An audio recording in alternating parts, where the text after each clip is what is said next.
PSTA Board. Commissioner Oliver, would you please lead us in the Pledge of Allegiance? Certainly, please join in the pledge.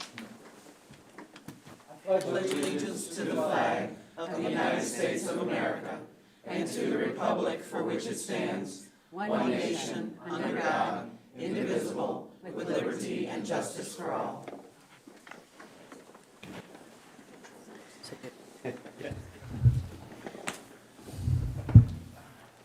Thank you.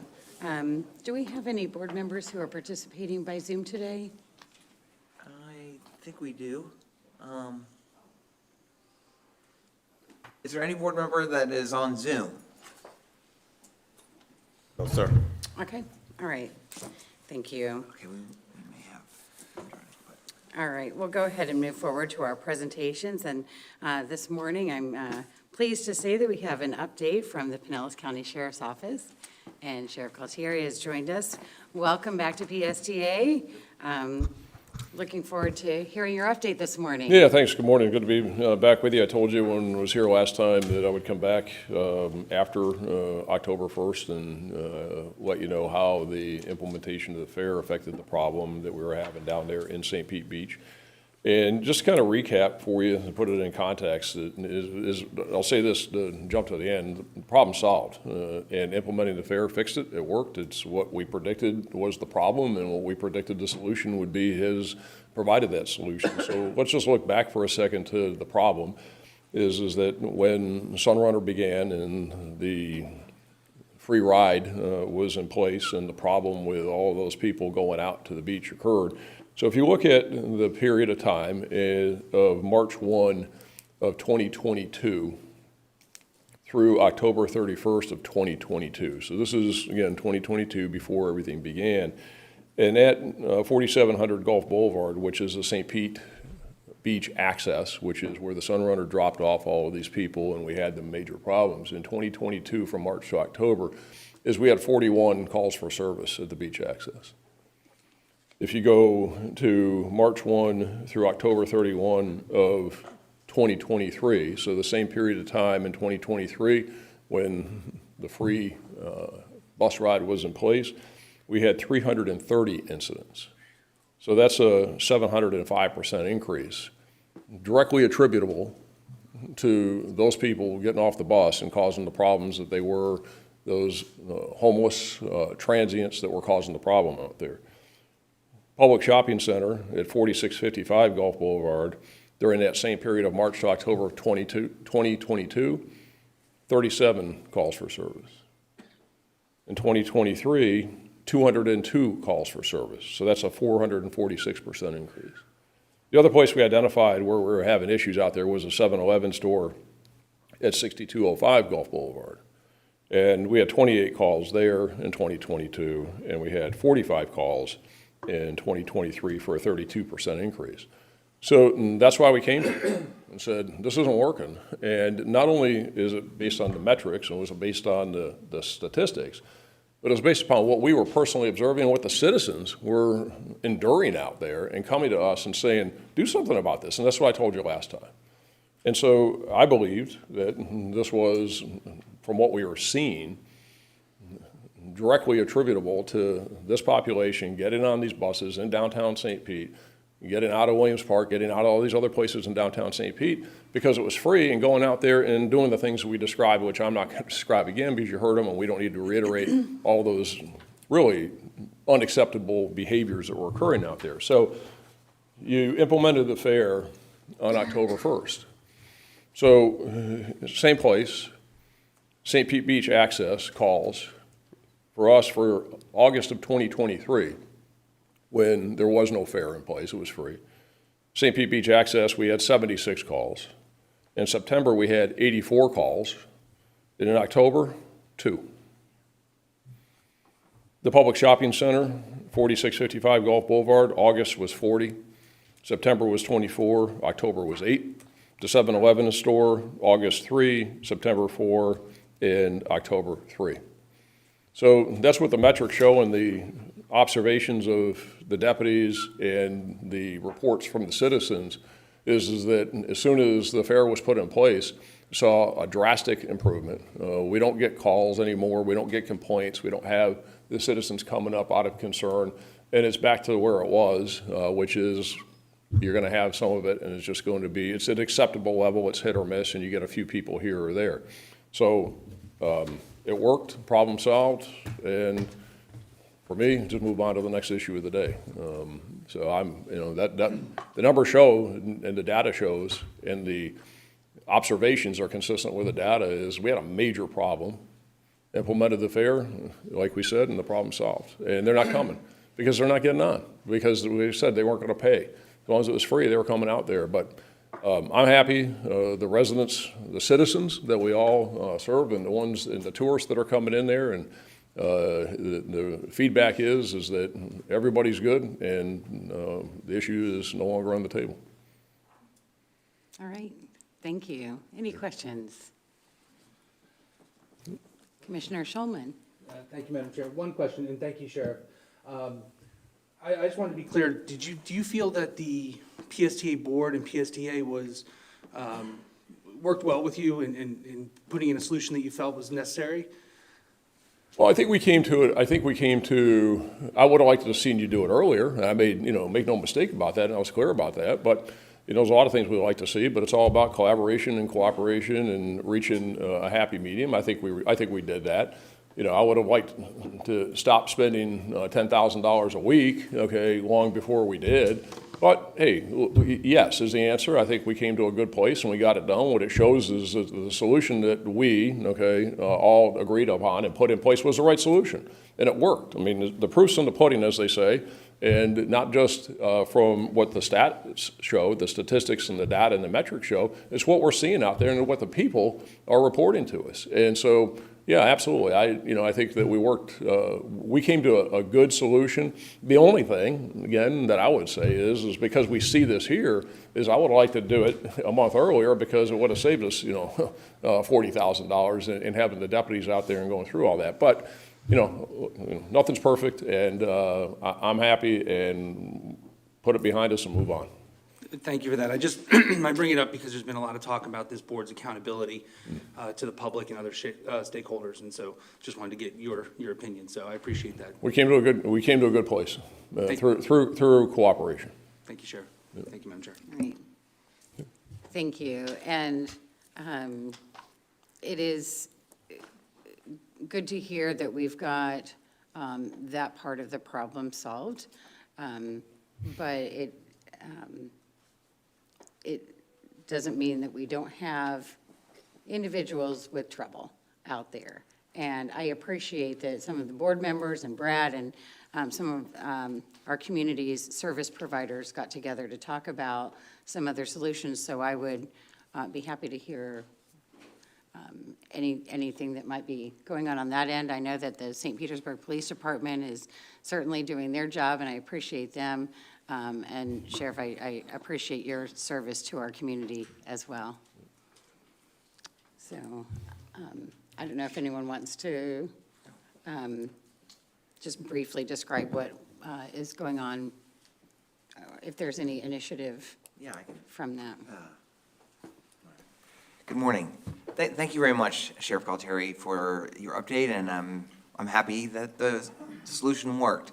I think, Chair, what you're asking about is part of the solution that we collaboratively came up with was implementing the fair on October 1st, and convening a group of the nonprofits and other community groups that are working with the unhoused to try to find other solutions to making sure that they had got the transportation that they needed, while still, not necessarily inundating a community that wasn't prepared to deal with that. So I want to thank Commissioner Flowers for making the motion and suggesting that. We had a planning committee devoted to this subject. We had 82 organizations, I think, on Zoom that participated, plus the sheriff deputies and representatives of St. Pete Beach who attended. I think that was productive. There were some there were some action-oriented solutions that PSTA is working on, that came out of that discussion. And then, just last month, and I'm sorry that she's not able to come today, but, we'll have her come in January. PSTA has a ongoing partnership with a nonprofit called Directions for Living, who is working with the homeless that are living around the Grand Central Station in St. Petersburg. And that was a pilot program that we launched this past year, and April Lott gave a presentation that's in your packet this month, but she's out of town, so she couldn't be here today.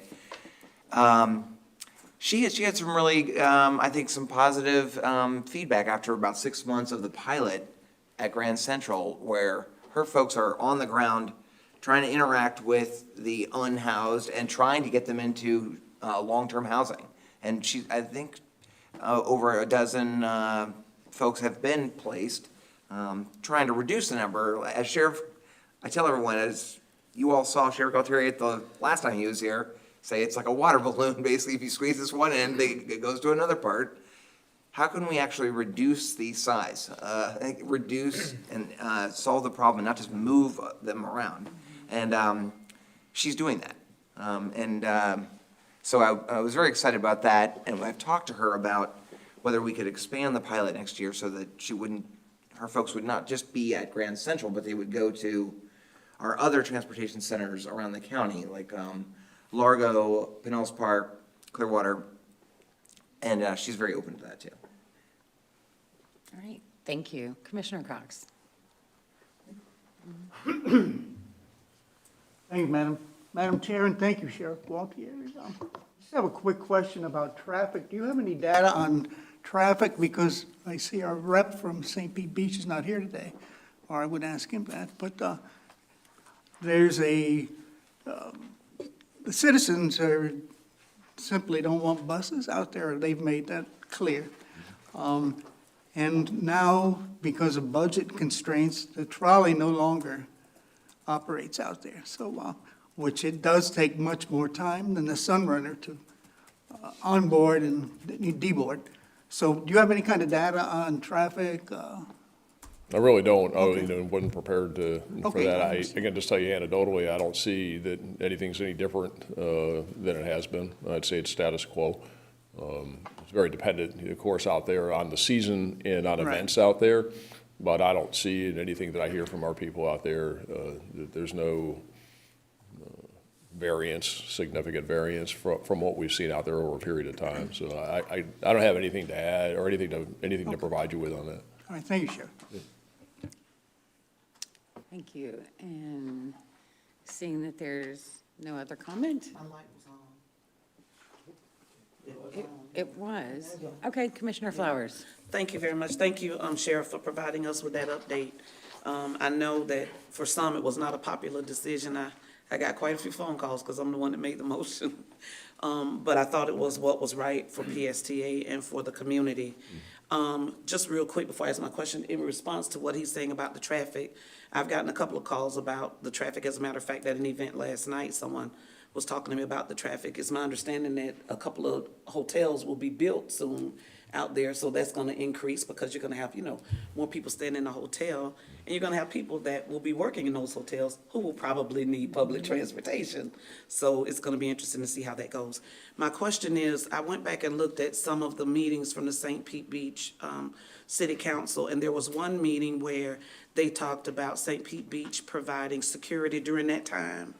Do you know if, and that they were paying for security, which I guess I missed that when we were talking about it before, that St. Pete Beach themselves was also paying for security? For this, For the issue that was going on out there? no, we covered it all. You covered it all, okay, because it was one meeting that I looked at and that conversation was going on, and I wanted to clarify, were they talking about the sheriff's office, or were they saying they actually paid out of their budget for security? And then my follow-up question would have been, And are they still paying for security themselves out there? So I think what you probably heard, Commissioner, was a discussion on a changed model out there for providing services beyond the basic police patrols.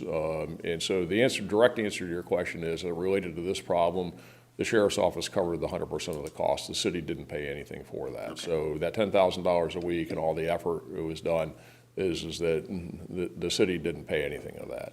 I think what you heard is that when we were hearing from the citizens on this issue, and we had community meetings down there, and we were getting the feedback from citizens, is that they had some concerns, not just about this issue, but on some other issues about people with alcohol on the beach, some other ordinance violations, and other things in general police presence. The city, a few years ago, changed our contract model out there, and we didn't have the funding to provide them with extra patrols beyond basic police services, and we went back to that. I recommended to them they go back to that model because it's highly effective, and it allows them to have peak police presence during peak time when you don't need it during other times. So it was a model we changed, and they provided funding for that, but that's not related to this. That was for something else. So I think it probably got merged into the discussion, but two very different things. All right, anyone else? All right, thank you so much for All your right. time today. You're welcome. Thank you. Take care. Bye. All right. Thank you, Sheriff. Early.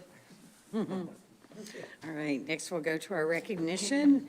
This morning, we will be recognizing outgoing board member, Dr. James Oliver from the city of Seminole.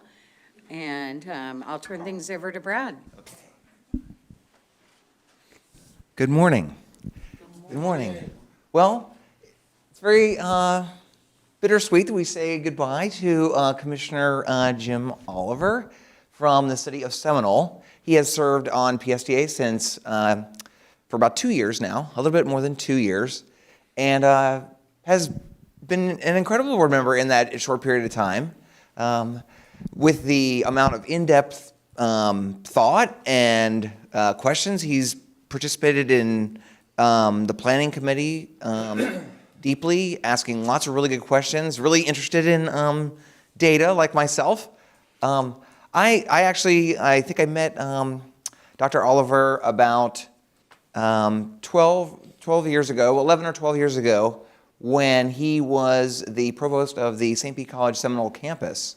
And he was very open and took the lead in working with PSTA, with me, on setting up the very first UPass agreement that PSTA had in Pinellas County with not just the Seminole campus, but all of St. Pete College. He introduced me to the other leaders from the other campuses as well, and that is 40,000 students and faculty. And that we had a fantastic kickoff event at the Seminole campus with the students, and that has been the bulk of our UPass ridership ever since, for a very long time. And then that led ultimately to our new biggest partner, Pinellas County Schools, and expanding that. So he is the sort of the OG of UPass, let's say. And he was very interested in how that would work back then, and looking at the data and finding out to the present, where he has been incredibly diligent, even this past budget time, riding the Route 58 and analyzing its productivity.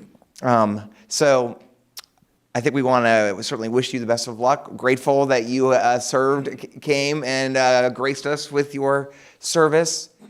You get, whenever you come back to Pinellas, I know you might be leaving the area, but you get a lifetime pass. And we want to take a picture and thank you for your service.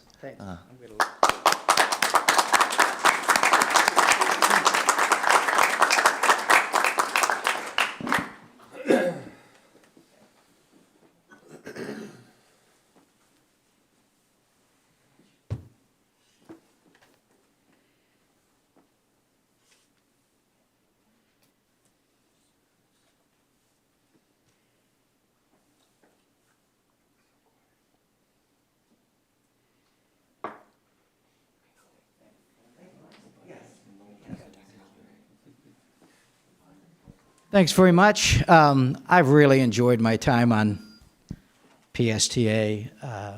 I've told people that when I joined the board, I could barely spell PSTA. As a matter of fact, our chair will remember one time when I called it SPTA, when I was afraid that St. Pete was getting too much attention and not the other smaller cities, because I represent not just Seminole, but 5 other cities as well, and I always try to keep them in line. And I've learned to really respect Brad and the staff. I am a policy wonk. I've looked into all the data and the fantastic job that they're doing. This is local public transportation, and that means that there's unique challenges. And I hope that the challenges that are facing the board now will be met personally and individually by you to retain the authority of this board and the, as I said, the accountability of this board. This is local public transportation, and I particularly want to put in a word for municipal participation. I don't see how you can possibly be more accountable by having fewer people, and especially fewer local people. So continue the good fight. This has been a great experience for me, and I wish you all well. Thank you, Brad.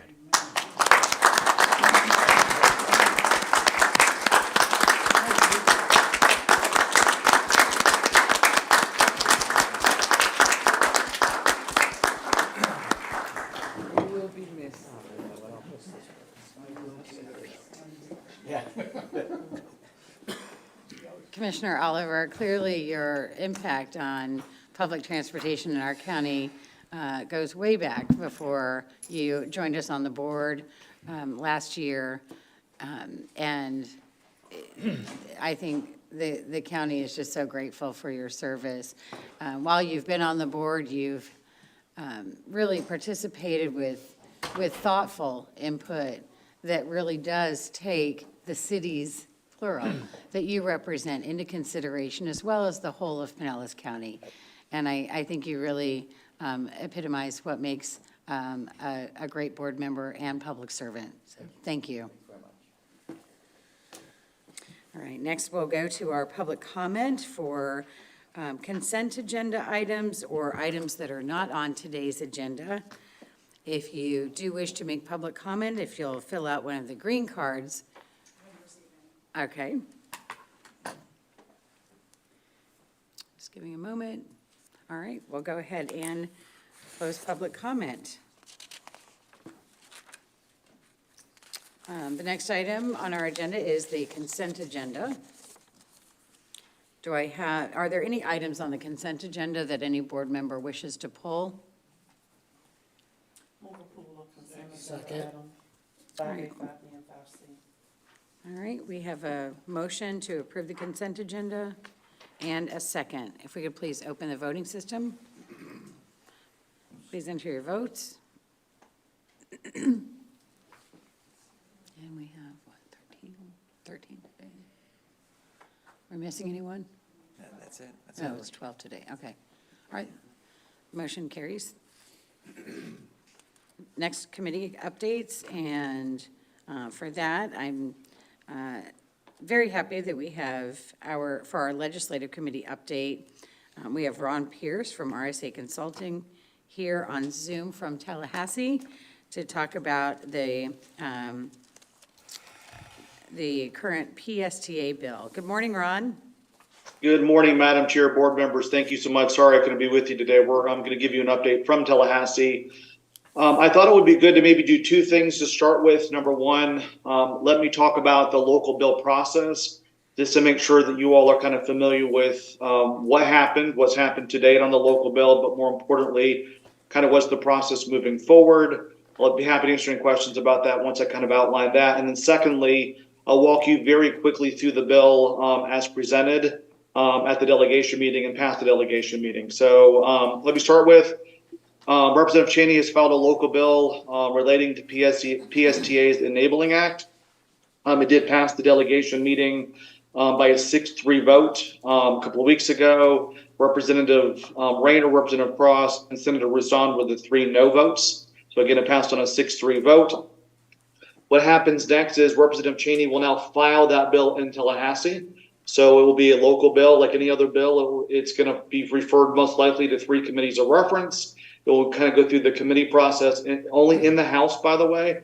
A local bill is only done through the process in the House. It does not go through any Senate committees. It only goes through committees in the Florida House. If and when a local bill passes out of the Florida House, it then goes over to the Senate, and the Senate basically takes up all local bills on one consent calendar towards the end of session. That typically is like week 8 or week 9 of session. There is a Senate rule that would allow any senator from a delegation where that local bill is being impacted does have the ability to pull a local bill off the consent agenda. So that has been said in the meetings, both delegation meetings, the meeting from just over a month ago by Senator Rouson, and then Senator Hooper also made that point as well. And that's really there just to make sure that since it's only going through the House, to ensure that there's Senate input, because you don't want the House to have all the input, have a product that goes over to the Senate and the Senate has no input. So that's just really to ensure that senators do have a voice in the local bill process. So again, the bill just got out of the delegation meeting. We would expect at this point the bill will probably be filed sometime in the next week or two, which means it will be probably referred over the holidays, and then it would be eligible to be start moving through the committee process starting in January. Just from a time frame standpoint, I know all of you are probably pretty familiar with this. We're in the second to the last week of committee weeks in Tallahassee. We have committee meetings today and tomorrow. Then everybody will return home. We come back to Tallahassee next week for the week of December the 11th, and then we're done through the holidays. Then we'll come back up here on the week of January the 8th. Session starts on January the 9th. So let me stop there about process. Does anybody have any questions about process of kind of where we are from a process standpoint on how local bills are dealt with in Tallahassee? Commissioner Cox? Thank you, Madam Chair, and thank you, Ron, for that information. Can any senator pull this bill, or does it have to be a local senator? Has to be a local senator, and that was something that was somebody put on the record there, but typically has to be should be a senator from that respective delegation where the local bill started from. Okay, thank you. That answers my question. Thank you. Yep. Thank you. Any other questions? Could you give us an idea of the timeline that we're talking about here between the time that it gets filed? You said within the next week or so that will happen, and when if it makes it to the consent agenda, when that would be? Yeah, so Madam Chair, so first of all, it's got to make it through all of the respective committees in the Florida House first before it even makes it to the Senate. The earliest it could be heard in the House would be the first week of session, so the week of January the 8th. To make it through 3 committees, that's typically going to be probably week 6, 7, or 8, kind of as it kind of makes its way through the committee process in the House. Once it makes it through that, there's like over in the Senate, they collect all the local bills, and they do just one. At the end of the day, they're going to do just one consent agenda with all the local bills on it. So they kind of wait for all the consent agendas, all the local bills to make it through the House process before it comes over. And that's really late in session. So that's like the first week of March, basically the last week of legislative sessions when that's probably going to happen. Okay, great. Thank you. Let me talk about the major components of the bill. And let me start with, for what it's worth for all of you,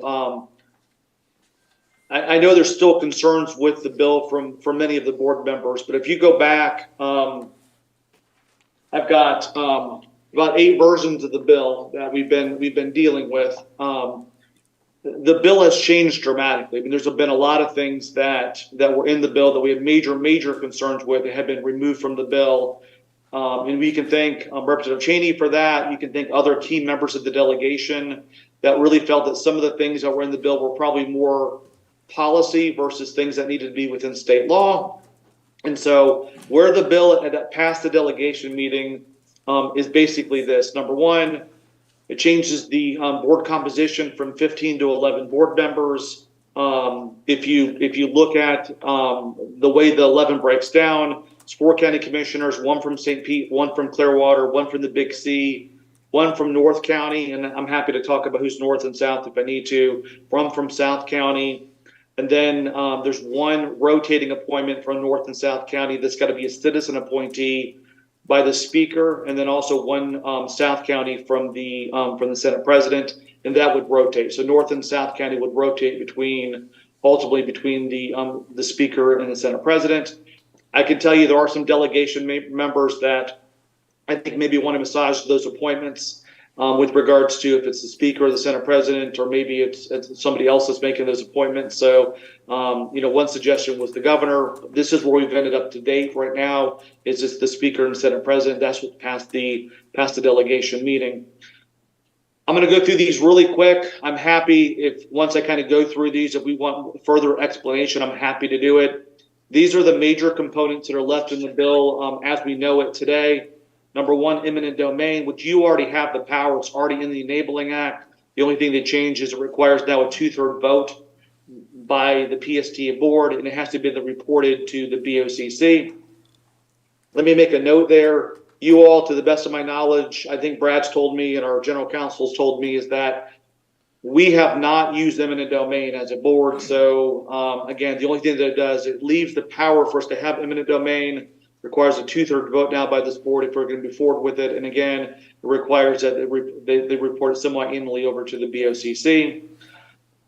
There's a section relating to window coverings and advertisements. There's two major components. There is any window coverings and advertisements must comply with state law. So for example, I'll just give you one example is any window tinting that we're doing for the buses have to meet whatever is allowed by state law. From an advertising standpoint, the major change there, and there's been a lot of changes in this section, is that basically PSTA cannot engage in any non-advertising or promotion. All advertising for bus wraps and advertising on the buses must be paid unless they have to deal with some type of an acknowledgement of veterans or something that's an acknowledgement of a holiday that is recognized by state statute. There's a section on best budget practices, which we follow, by the way. I won't spend any time there. Where they put it's again, I would consider it more of a policy, but it's something that we already do. That we do as an authority. There's a section on lane elimination. I will tell you, there's probably two major components of the bill that there are a few members of the delegation that they want to make sure that's probably being addressed at some level, either through a local bill or some other way. One is the eminent domain, which I talked about earlier. The second one is lane elimination or lane diets. There's a section on that. And then the last piece, there is semi-annual reporting to the BOCC. Before I get into the 4 or 5 things that we would have to report to the BOCC, let me stress here, though, the county commission would have no authority over PSTA. So there was some earlier versions of the bill that would actually require votes of the county commission on different things that you would approve or not approve. That has all been taken out of the bill. Now it's just more of a reporting mechanism over to the county commission. The reporting mechanism would basically have 4 things. Number one, any gifts accepted in exchange for contracts, any contracts over $500,000, any sale, lease, or transfer of any property or interest over $500,000, ridership performance and matrix, and then again, it have to be reported semi-annually, which means every 6 months, either report and or some type of presentation would have to be given to the county commission. So I will stop there. That's a lot in a very short period of time. The bill, like I said, I'm sure Brad can talk this a little bit as well. The way the bill started, and for those of you in the legislative committee, when we introduced this, kind of walk through where we were, a couple of months ago to where we are now, the bill has definitely changed. It's changed dramatically. I think there is an opportunity where the bill can, change a little bit further in Tallahassee. I will tell you this, just from a local delegation standpoint, it's probably easy to remove things from the bill in Tallahassee. But if you start adding things to the bill that did not pass the delegation, that would require another meeting of the delegation. So I suspect the bill that you see is probably the framework that the delegation is going to live within in Tallahassee. And again, they may massage some of these things, which does not require to, have another special delegation meeting. But if they went back and added something that was taken out or it's a new concept, you could have a delegation, member say, well, this is not what passed the delegation. We would, they could request another meeting of the delegation to approve that. I don't think that's going to happen. Based on all the conversations I've had, not only with Representative Cheney, bill sponsor, but more importantly with other delegation meetings, I think the bill that you have before us today is most likely the bill that we're going to kind of see travel through the committee process in Tallahassee. So I will stop there. Madam Chair, I'm happy to answer any questions from you, board members. And Brad, please let me know if I missed anything. Thank you. Commissioner Flowers. Thank you, Madam Chair. Thank you, Mr. Pierce, for your presentation. I've read each version of the bill, and each version that I've read, I've either communicated my thoughts with Ron Pierce or with Brad. And I did that because I attended the first delegation meeting where Representative DeSigley said at the end of that meeting that he said, I know there are PSTA board members in the audience. I strongly suggest that you set up meetings with individual members of the delegation and perhaps you can answer, and this was the very first version of the bill. Right. And he said, perhaps your conversations will answer some of those questions. So I reached out to each member of the delegation and I met with those who set up time for me to speak. So I shared a couple of things and I couldn't share it with you all, but I let Ron and Brad know what I was saying. So I'll try to go quickly, Madam Chair. First, I am glad that the iterations of the bill have been tampered down because the first iteration of the bill really took us into areas the bill was going into areas, in my opinion, where it should not have gone. It really even delved into the job description of the executive director, and I thought that was a bit much. So for page 2 of 9, 4 members shall be appointed by the Pinellas County Board of County Commissioners, and then goes on to talk about the number of members representing various entities, which we have something similar now. I did say, if you want to reduce the number of board members, then start with the Board of County Commissioners and reduce those 4 down to 2 because we don't need to have 4 members representing. I do believe that those municipalities that serve on this board bring the voices and the concerns and they bring their dollars to PSTA. And so I would rather have them being present representing those entities rather than have the county commission take up 4 spots. But let me preface all this by saying I don't support this bill even in the way it stands right now. However, if it should happen to pass, if you have a problem, you got to bring a solution. So I was bringing my potential solutions. With TBARTA, we had 3 positions that were to be appointed by the governor. Those positions, as long as I served on TBARTA, were never filled, so we could never get a quorum. And so I am glad to see that removed. My concern is, I don't have a problem with the Senate president or the Speaker of the House appointing someone, but I guess my concern is their recommendation would come from some of the very same entities that are already represented in the previous request. So I think that should be taken out and look at who's representing whom and just make sure that there's fair and equitable presentation on the board. I am concerned about the part that was struck through regarding light rail for us. The Howard Franklin currently will, as the new part that's being built, supports light rail. PSTA, along with Ford, Pinellas, and the Tampa Bay Regional Planning Council, all of those entities have been a part of conversations and discussions about enhancing and moving public transportation forward. Light rail is a part of that. PSTA should be a part of that. So I think to remove PSTA from having a role in that or being able to participate when in fact we want to be able to transport people quickly, effectively, and efficiently across that bridge so that when Brightline comes to Tampa or whatever, they can connect to that. So I just have concerns with that because I think that's taking away a real solid piece of the future of where PSTA could go and having an ability to be able to communicate what it wants to do. or what it would like to do. I'm sorry. I don't have a problem with the 2/3 votes. I don't have a problem with PSTA making reports and presentations before the Board of County Commissioners. I don't think the staff would have a problem with doing that.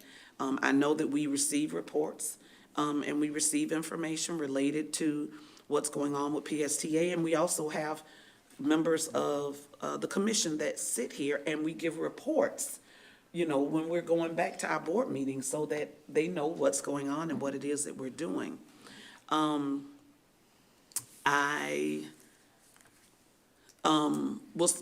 was a little taken aback about the section on page 8 of 9 regarding lane elimination, because this inferred that there was no communication or conversation about the lane diet, as it's called, when it came to Sunrunner. I didn't serve on PSTA, but I certainly was on the school board.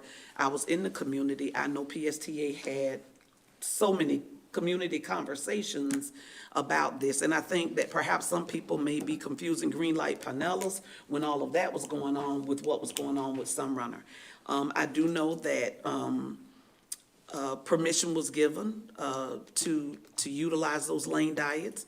Yes, even when I served on PSTA, when Roger Sweeney was over PSTA, St. Pete Beach always had a concern with buses coming through St. Pete Beach. However, those buses provide some of the employees who work at the very entities that are out there on St. Pete Beach. So, you know, I gave my recommendation before. If they don't want bus service, don't provide bus service to St. Pete Beach if that's the case, if they don't want it there, and just go around them. But that didn't pass, so I'll move on with that one. Finally, for any reports, some of the comments that came back to me related to fiduciary, maybe impropriety is the wrong word for it, but not being financially responsible with our dollars. Our audits have been clean. There's no indication of any misappropriation or misuse of funds. What I said to each senator and representative that I spoke with was that I would welcome, and I'm sure the board would welcome, I can only speak for me when I was talking to them, but I said as the Secretary of Treasury, I would welcome you to come and set an appointment, and let's have that conversation. If you would like for us, because there was one recommendation that we have an audit from, and I can't remember the name of the department out of Tallahassee. Ron or Brad, maybe you can say the name of that department. Yeah, it's the Joint Legislative Auditing Committee, which is a joint committee of the legislature. Thank you. And I said, I welcome, you know, I think that's a good recommendation because it's a form of transparency. So that's fine, you know, but that didn't have to be done through a bill. And then finally, I'll just wrap it up by saying that, and while it is true that, you know, representatives and senators don't have to come to our board, they don't have to come visit us, they don't have to set up meetings with us. It was suggested that we do that by a representative, and I did that. But Gulfport is a part of District 7 for County Commission. I not once received a phone call or anything saying, hey, you represent this district. I'm getting these calls from members from the community, what's going on there or whatever. I never once received any of those calls. And I don't know if anyone else here did. If you did, then, you know, please share. But I would have liked, I was saddened that as a member of this board and as a representative for some of those areas, that there was no contact prior to actually doing the very first draft of the bill. I think a lot of questions could have been answered at that time. Yeah, you know, we don't always get it right, but, you know, we had the issue with St. Pete Beach, and once we found out how big that issue really was, we acted on it. Serving on PSTA as a board member doesn't always mean that I agree with Brad. There have been times when I haven't agreed with Brad, and I know he was probably a little disappointed, but that's not what my role is, and that's not what our role is. Our role is to look at what is best for the organization and for the community and make decisions for everybody, not just people who are complaining. Some people who complain, they have legitimate complaints, and we should look after those. But we also have taxpayers who are happy with the service, so we should not discount them when we say we're getting complaints. Say you're getting complaints, but also talk about the positive things that you get when it comes to serving on this board.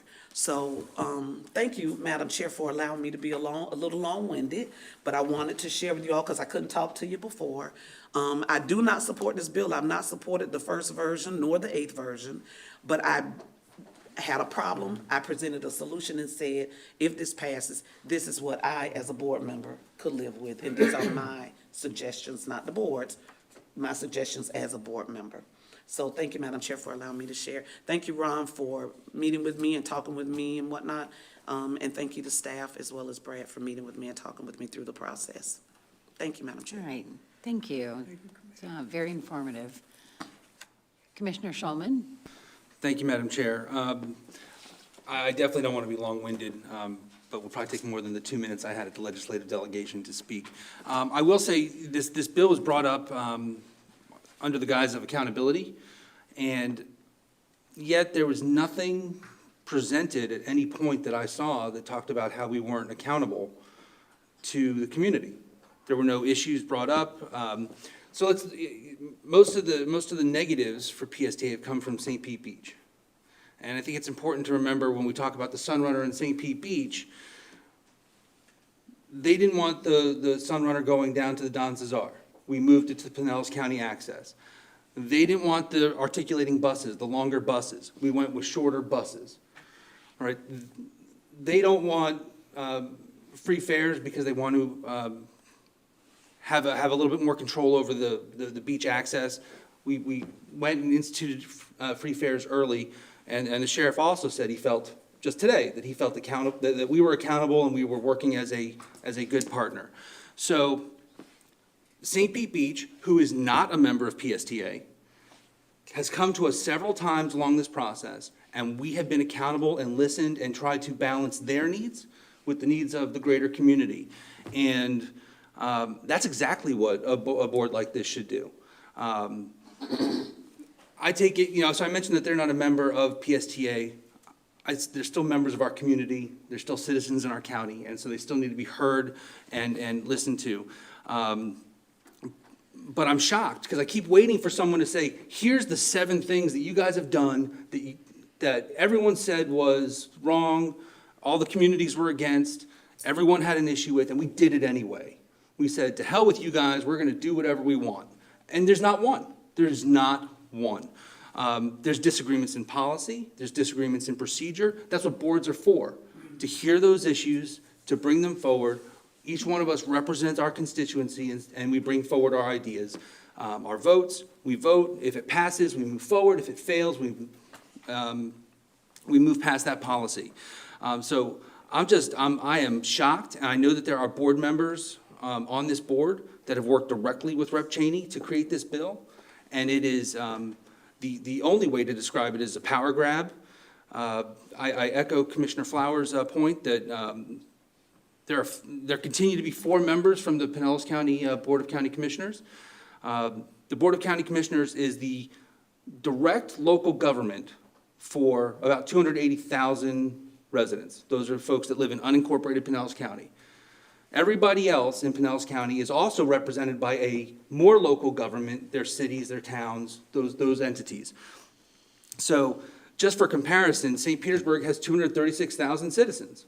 So I don't understand how a local government with 236,000 citizens gets 1 vote, and another local government with 280,000 citizens gets 4.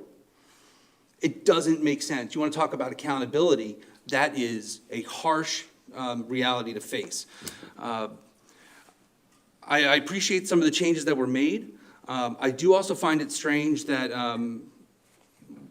that there is an opportunity for, just like we have our St. Pete Beach mayor, part of our board, who are not tax-paying citizens, who will control tax policy for other citizens, are allowed to be on our board. I initially had a tremendous issue with the governor appointing people to the board, and I think it should be local regardless. But then as I thought more about the Senate President and the Speaker of the House, no one in Pinellas County voted for those individuals. Not a single person voted for the Speaker of the House or the Senate President. but we have just given those people authority over our local transit agency. While I don't think it should be the governor, you can at least look and say, yes, people in Pinellas County did have a say in who their governor was going to be. So this rips authority from the local government. It absolutely gives more power to, Ron mentioned that there's no control by the Board of County Commissioners. I think the bill changed so that there's no direct control by the Board of County Commissioners, but there is absolutely a control by the Board of County Commissioners, and it appears that they're looking to strip power from St. Petersburg, and where a vast plurality of the ridership comes from. I will also mention that while we talk about citizen appointments, of which I am one, but I am term limited, so this bill does not affect me. We talk about North County and South County, but we leave out St. Petersburg and Clearwater. So if you're a citizen in St. Petersburg, you are not a South County resident anymore, according to this bill. You cannot be appointed by the Senate President or Speaker of the House. I would like to know why those citizens were disenfranchised from their ability to serve on this board. And I don't think that's been addressed. I agree with Commissioner Flowers. We have not seen our delegation members come to the board and talk to us about their issues or concerns in the community. And outside of the board structure, the rest of this bill speaks directly to policy, not structure. Policies are what boards decide. Structures are what laws decide, at least for this in this instance. So the fact that we're talking about what kind of bus wrap and who can do this and who can do all of that is in the wrong place. That is conversation at the board level, and if there are certain members of this board that feel that they are not being heard, I invite them to show up to committee meetings where these discussions happen, because the big hole in our leadership on the board level is the lack of attendance by some of our members at committee meetings, the lack of people. We're going to talk about the nominating committee here in a second and appointments for the next year. And I want the community to take note of who raised their hands to serve on different committees and who said, I don't want to be bothered. And then look at those people then trying to wrest power from the rest of the citizens in the county. So that was way longer than I wanted to go, but I feel like I got most of it out. Thank you, Madam Chair. Thank you. And I am letting everyone who wants to speak take the time that they need, because number one, this is the only time that we are able to have discussions as a board due to sunshine law. And so I think it's fair, given the importance of this particular topic, that everyone have a chance to be heard. I know I appreciate everything that I'm hearing, and we are going to take the time to talk about this. I will, however, remind everyone that, yes, we do have a legislative committee, and everyone is invited to attend that and participate in that discussion as well, which is where I will probably make more of my comments. But for now, let's go to Commissioner Oliver. Well, I'm a short timer now, so I can say what the hell I want. I went to both of the delegations meetings, and Commissioner Schumer said he was shocked. I was angry. I think this is a great overreach. It's micromanaging this board. I oppose it, of course. But what concerned me, and why I asked Brad to put together that data sheet that he sent you, is all the misinformation that was provided by legislators as well as speakers during that meeting. Issues like lane elimination and the role of the board in lane elimination, not true. Numbers on ridership. The whole notion that we're not accountable and not transparent. Oh my gosh, since I've been on this board, I've been drinking from a fire hose with all the information that is shared by Brad, especially in the planning committee. And I'm with Josh there, that if you're not attending the committee meetings, boy, are you missing a lot, because we cover that in detail. So I agree with Commissioner Flowers. Two county commission members is plenty. I take the House Speaker and the Senate President and any gubernatorial appointees and bring them back to the local level where they belong. Local public transportation.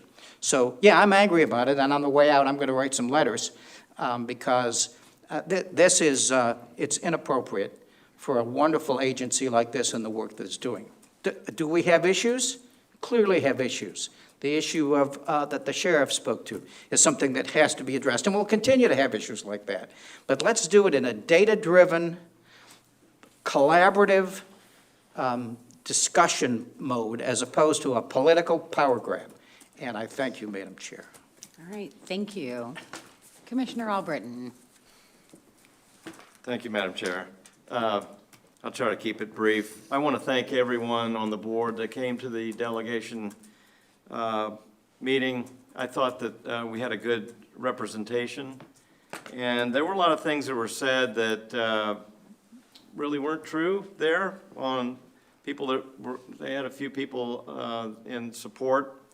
But I can tell you this, we talked about it at our work session on Monday at Clearwater, and we're going to be passing a resolution opposing this bill, even in its present form, even though it gives Clearwater a little bit more advantage because it drops the board from 15 to 11 and gives Clearwater a bigger stake in it. I feel, and I said this at the work session, you know, PSTA is a public service organization, transit organization, and we serve the entirety of Pinellas County, and I felt that we have a great board of 15 that should maintain everybody's representation on all the municipalities.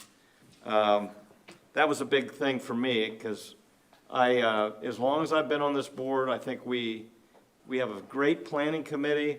We talk about things and bring it to the board. That was another thing they said, well, we don't need a big of a board to plan. Well, we have a separate planning committee that talks about everything we're doing, and then we bring it to the board. So that's all I wanted to say. I wanted to thank everybody for being there and supporting PSTA. Thanks. Thank you. Commissioner Cox. Thank you, Madam Chair. And I want to thank Josh, too. I served with Josh as a citizen, and I'm on the planning committee with Josh, and he's a wonderful, wonderful leader, and well-spoken, sticks up for the community, sticks up for our school system. He's there, out doing things and being there, and I admire you, Josh. And what I want to come to also, one thing that was brought up by Representative Jacques to Chair Cheney was regarding PSTA being nominated the best in the nation, and which it is. It truly is for a service this size and massively underfunded, actually at the bottom of the rung, all right? And it was being intimated by Chair Cheney that this was kind of a ruse, that it's a dues-paying organization that Mr. Miller is a part of. He's actually on the board, and just that didn't really hold water. And I think that's a slap in the face to all the hardworking people in this organization, to Mr. Miller, to this board. It hurt me to hear those things. It really hurt me. And they weren't clarified but the truth of the matter is Mr. Miller, yes, is on the board. Mr. Miller did not have a vote in this being chosen the best in the nation. And it's a prestigious award, and it was hard-earned. It was really hard-earned. And sacrifices, especially by these employees during COVID and, the rough times that have gone by, and things are rebounding now, and things are doing well. And Mr. Miller and I have had our back and forth, mostly about paratransit. And I'm here to tell you right now that it's coming back in a very good way. Our vendor is doing a very good job right now. I'm totally pleased about that. And we're moving ahead. We don't need to go backwards, y'all. I'm serious about it. And I've been on the board 5 years now. I've had a few medical issues, but I make these meetings. I make the committee meetings. And I'm proud of so many members of this board, and I thank you all. All right, that's all I have. Thank you. Thank you, sir. Commissioner Fig Sanders. Thank you, and good morning, everyone. Thank you, Chair. So let me start by saying ditto, ditto, ditto, ditto, and ditto. I agree with everything that's been said so far and have been shared by those speaking against the bill, any version of it, including this version. I will state, this is my third year being on PSTA, and this was one of my most favorite boards to attend. I would be excited to come because of the intentionality that we paid to our bus riders and the constituency, and all of the riders and the issues that we had, that we addressed. The part from everything else that is stuck out to me is now we're telling us how we can wrap the buses. I will say this, the last year has been one of the hardest terms of sitting on PSTA, because it has taken the people and the humanistic issues away from why we are here. I remember the conversation regarding the bus wraps, and that very attack was the one that attacked Black History Month. We have to remember the things that we say are recorded, and these issues are addressed openly and publicly. And then to see some of these things carried out in this bill is saddening as board members. It's extremely saddening to see that we are actually taking political stances because we didn't get our way. We're not going to always agree, but we need to do what is best for our constituents and for the riders. So the rap, to me, was hurtful, extremely hurtful, because a lot of the things that we celebrate, that we wrap the buses with, are things that impact us all, whether we want to admit it directly or indirectly. And we talk about a political power grab. Well, a political power grab comes with personal agendas, which means there is intentionality and strategy behind destroying, being destructive, being dividing what we have going on here. This year has been the hardest for me. And this bill, this particular bill and where we are now with it, the fact that it even made it to this point with different pieces of different issues that we've talked about here at PSTA that have now played out in this bill, as they say, the writing is clear, it's on the wall. So we can't say that this is about improving PSTA, but are we trying to get back at PSTA? You know, and Brad, we didn't always agree, and we're not. You know, I tell people all the time, I love my husband, well, we don't always disagree, but he's not going anywhere, and neither am I. So why? But I just wanted us to remind us that moving forward with this, if you don't want to be here, you're not obligated. You know, you're not obligated. You can always refuse an appointment. You can always, refuse it. And so let us not use those whose voices are not heard. Let's not take away their opportunity. Let's not take away what it is that we are here to represent. So I am so proud of this board and have been. Again, this last year has been extremely challenging because it hasn't been about the people, it hasn't been about our team, it hasn't been about our employees. And best in the nation, huh? Go figure. I don't think they pass that type of recognition out too lightly. So again, ditto to what everyone has already said. I was saddened by the bill that we're facing, and I'm prayerful that it won't pass. And if it does, you know what? We're going to keep it moving, because those that serve with a pure and clean heart will reap the benefits of service and success. And regardless of whatever statute that it is that you would like to implement, it's not going to stop those of us wanting to do the work to get the work done. Thank you, Chair. Thank you. Vice Chair Saraki. Thank you very much, Madam Chair. I just want to say a couple things. Everyone said a lot of issues, but Jim Oliver, what you said on your final speech when you're leaving, you said you knew nothing about PSTA when you started. Same for me. The city of Oldsmar, when I was elected, I knew nothing about PSTA. I have learned so much. And the main thing I want to say is the transparency from Brad Miller and his team, keeping me continuously updated on what's going on at PSTA, the updates, where we're headed. I remember cutting that ribbon to dig the Sunrunner and watching that complete success story from start to where it is today with Sheriff Gualtieri. Success, that's what it is. This rule, this bill, version 1 to version 8, is a complete attack on home rule, especially my city of Oldsmar. If this bill passes, no one from Oldsmar will be for 12 years, maybe longer, to be on this board. That is just complete attack on home rule. I totally oppose this bill. I feel from version 1 to 8 should not even be considered. Last but not least, Ron, thank you for all your hard work on the legislative committee and what you do for us. I am grateful that you are a part of PSTA and what you do.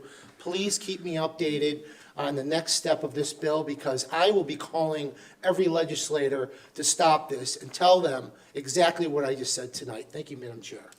Thank you. Commissioner Schulman? Thank you. One final point, and I was waiting to see what microphones would light up. I'm interested to hear from the board members that are in favor of this bill, and to put the case forward, because that, until this moment, that hasn't been offered. Commissioner Scott? Thank you, Madam Chair. Well, first of all, it's not our bill, it's Representative Cheney's bill. It was her idea, and I can work with any member of the legislature on anything I feel like, and anything suggesting otherwise is absolutely false. There are very serious concerns in our community about the effectiveness of PSTA. You look at a set of circumstances where the budget since 2009 has tripled, okay? Fleet has gone up by 12 to 15%. Employee count's gone up by 12 to 15%, yet effectiveness has dropped by 30 to 40%. In any other entity, that set of circumstances get the management team changed. But here it's celebrated. I don't understand that at all. I don't know if this bill is the perfect fix, but if we do nothing, this agency is going to continue to carry 1.5% to 2% of the county for the next 30 or 40 years.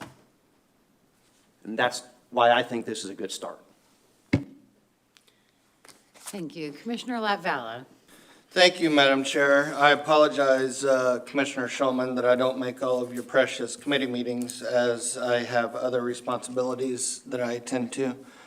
I will try to do better next year. I have spoken to Representative Cheney about this bill.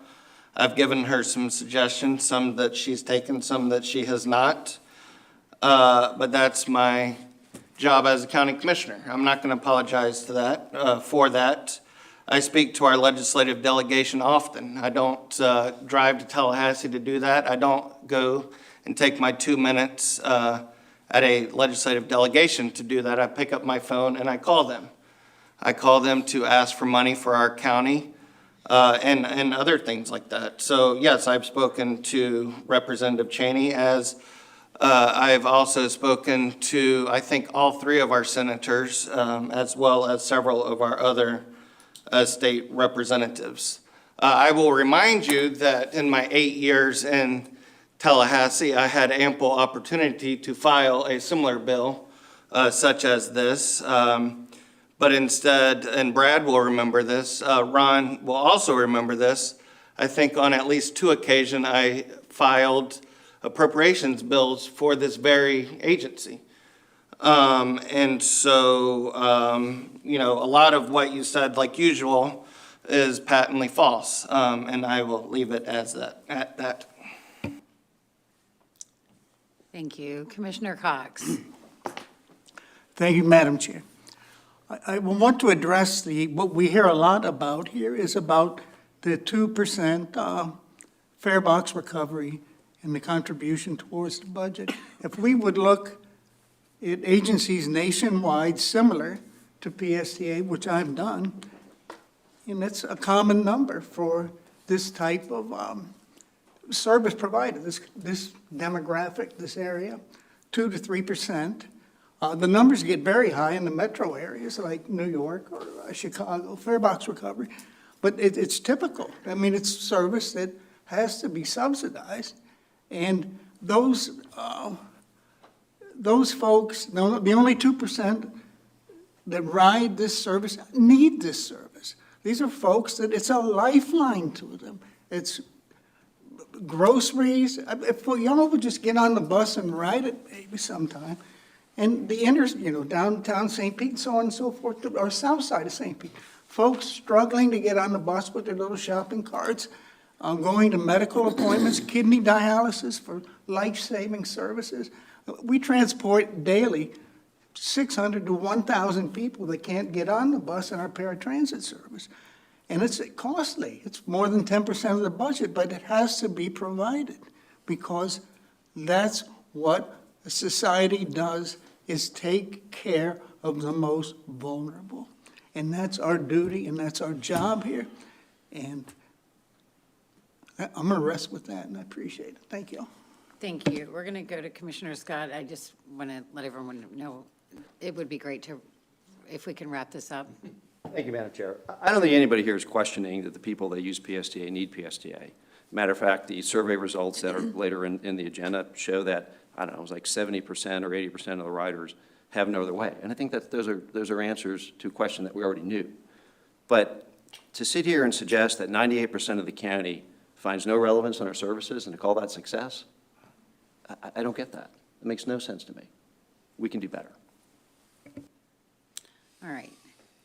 Thank you. Last week in the St. Petersburg City Council meeting, Brad Miller did a presentation on PSTA to the City Council. I had invited him for an update on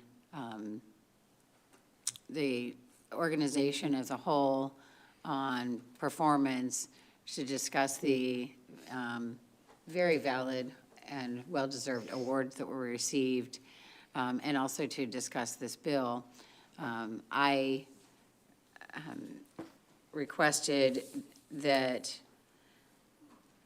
we discuss the possibility of having St. Petersburg City Council pass a resolution opposing the bill, and that will be taken up in committee on December 14th.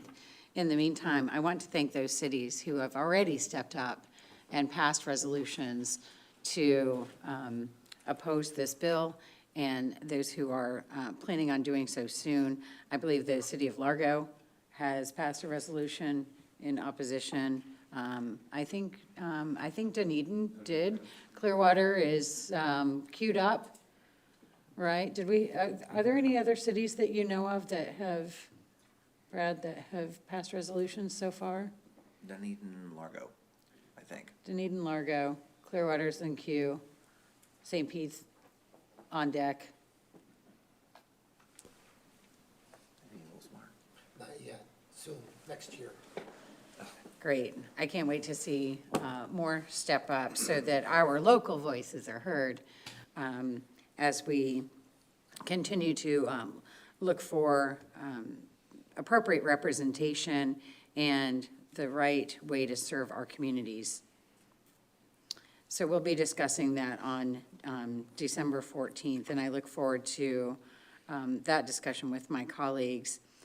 I will say that I too was troubled by the inaccurate description of the awards that were received, including our Best in the Nation award. Anyone who looks into what it takes to receive that award knows that it is a rigorous selection process. And I will continue to congratulate and be very proud of PSTA for receiving that. In terms of the verbiage about wanting to have a board that is more engaged and more accountable, I am really not sure how we could be more engaged than we are now, or at least have the opportunities to be engaged, whether or not someone chooses to engaged, it's really up to them. But for myself, not only am I proud to serve on this board and to serve as chair, but I also serve on the executive committee, the legislative committee. I am the PSTA representative for Forward Pinellas. Through that, I'm the representative from Forward Pinellas for the TMA and the SCTPA, which is regional, and discussing right now the possibility of merging our MPO so that we can have a larger MPO and get greater funding to help out with progress for the entire Tampa Bay region. Those aren't like 5-minute commitments, okay? Forward Pinellas alone is pretty much, it's more than half my day because of the time that it takes to drive. I'm not complaining, I'm just explaining that the amount of time that I put into, the amount of work that I put in just based on this one appointment to PSTA is bigger than any other commitment that I have besides as a St. Petersburg City Council member. And it's unfortunate that we were never asked what our level of engagement was, because I would love to talk about that even more. As far as accountability, I don't think it gets any more transparent than this. If you don't know, if you haven't heard it, then it's your responsibility to ask.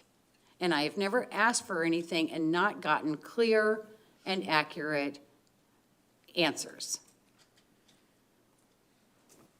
I've said it before, I'll say it again. This is a solution in search of a problem, and I look forward to our continued discussions as we move forward and as this bill attempts to move forward. Thank you all. Ron, did you have any parting comments for us? No, thank you, Madam Chair, and thank you, board members, for the discussion and input. Obviously, I'll follow the direction of the board. I will tell you, I'm a big believer that legislature has the ability to create you, which they did as a part of their enabling act, and they have the power to change you. So, as we kind of navigate this process, what I'll do to the best of my ability, representing you all in Tallahassee, is to make sure that I keep you updated. The next step will be A, for the bill to be filed in Tallahassee, B, for the bill to be referenced. I know that many of you will be very interested kind of when the bill will be heard in Tallahassee. So I'll do my best to keep Brad updated, for he can keep the legislative committee as well as the full board updated on when that's going to happen. Once we get into session, we typically have basically I'm rounding about 3 to 5 day notice of when bills are going to be heard. So the moment they're noticed to be heard, I will obviously keep the board updated of that process. All right, thank you very much. All right, ladies and gentlemen, we are going to move on. And we are going to,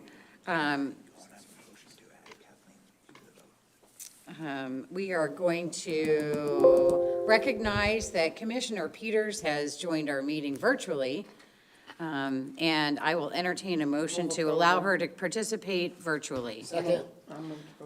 We have a motion and a second. Do we have, since this is an add-on, do we have voting machine? All in favor, please say aye. Aye. Any opposed? The motion carries. Welcome, Commissioner Peters. Thank you, Madam Chair. I do have a comment. I know you want to move on, and I won't be Yes. long. I really don't appreciate, and it's happened at this board, and I don't have this experience at other boards, but I don't appreciate the insinuations that are made about other board members. Now, I don't think there's any evidence saying that we went to the legislature and asked them that a board member did this. And so I don't appreciate another board member making accusations about other board members. I don't appreciate it. I don't think it's appropriate, and it shouldn't be tolerated in a board. So if Mr. Schulman has proof that board members created this bill and worked with Linda Cheney to create it, then I would appreciate evidence of that, because I find it offensive. Now, have I spoken to Linda Cheney? Yes. Did I tell her my opinion about this bill? Absolutely. When she approached me and said she wanted to do a bill, I recommended she do something different. I wasn't in favor of doing a bill. So I don't appreciate that. And I find that this board tends to do those kind of things, and I just don't think it's appropriate. to make accusations about other board members. And so I'm sorry, I listened for a long time and I heard some misinformation from board members. And I think, I understand this is emotional and people are frustrated. And so I usually let that pass, but I think it's time that that stops. And the comments about St. Pete Beach, we've hashed all that over. And the lane elimination, you got to remember, and I've said this before, South Pasadena did not want that lane elimination. St. Pete Beach did not want that lane elimination. And Josh, talked about accommodations they made to St. Pete Beach, but no accommodations were made to South Pasadena. And so to imply that board members are behind this bill, I think is inappropriate. I think the representative had her own reasons. She lives on St. Pete Beach. I think she had her own reasons to do this bill. And so, do I think the first bill went way too far? Do I think that we should be legislating policies that should be internal? No. But I just think that we ought to be a little more professional about how we speak about our board members. And when we talk about what should be facts, I think we need to do a better job at stating facts. And so thank you. And thank you for letting me participate. All right, and thank you for your input. We'll move on now. Oh, there you are. I was like, where did he go? All right, we'll go ahead to our remaining committee updates. And next up is the Transit Riders Advisory Committee update with Mark O'Hara. Hi, good morning, Chair Driscoll, Mr. Miller, and esteemed board members. TRAC met on Tuesday, November the 14th, 2023. PSTA Planning Manager Jacob Labuca presented an interesting overview and update of the 5-year community bus plan that PSTA is now conducting.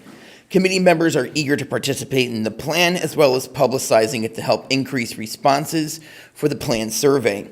Of particular interest was the earlier finding that the onboard survey, a majority of the riders, 62% of them, were riding for reasons other than going to or from work. The committee also enjoyed a presentation from Director of Project Management, Abhishek Dayal, who gave us an update on the Clearwater Multimodal Transit Center.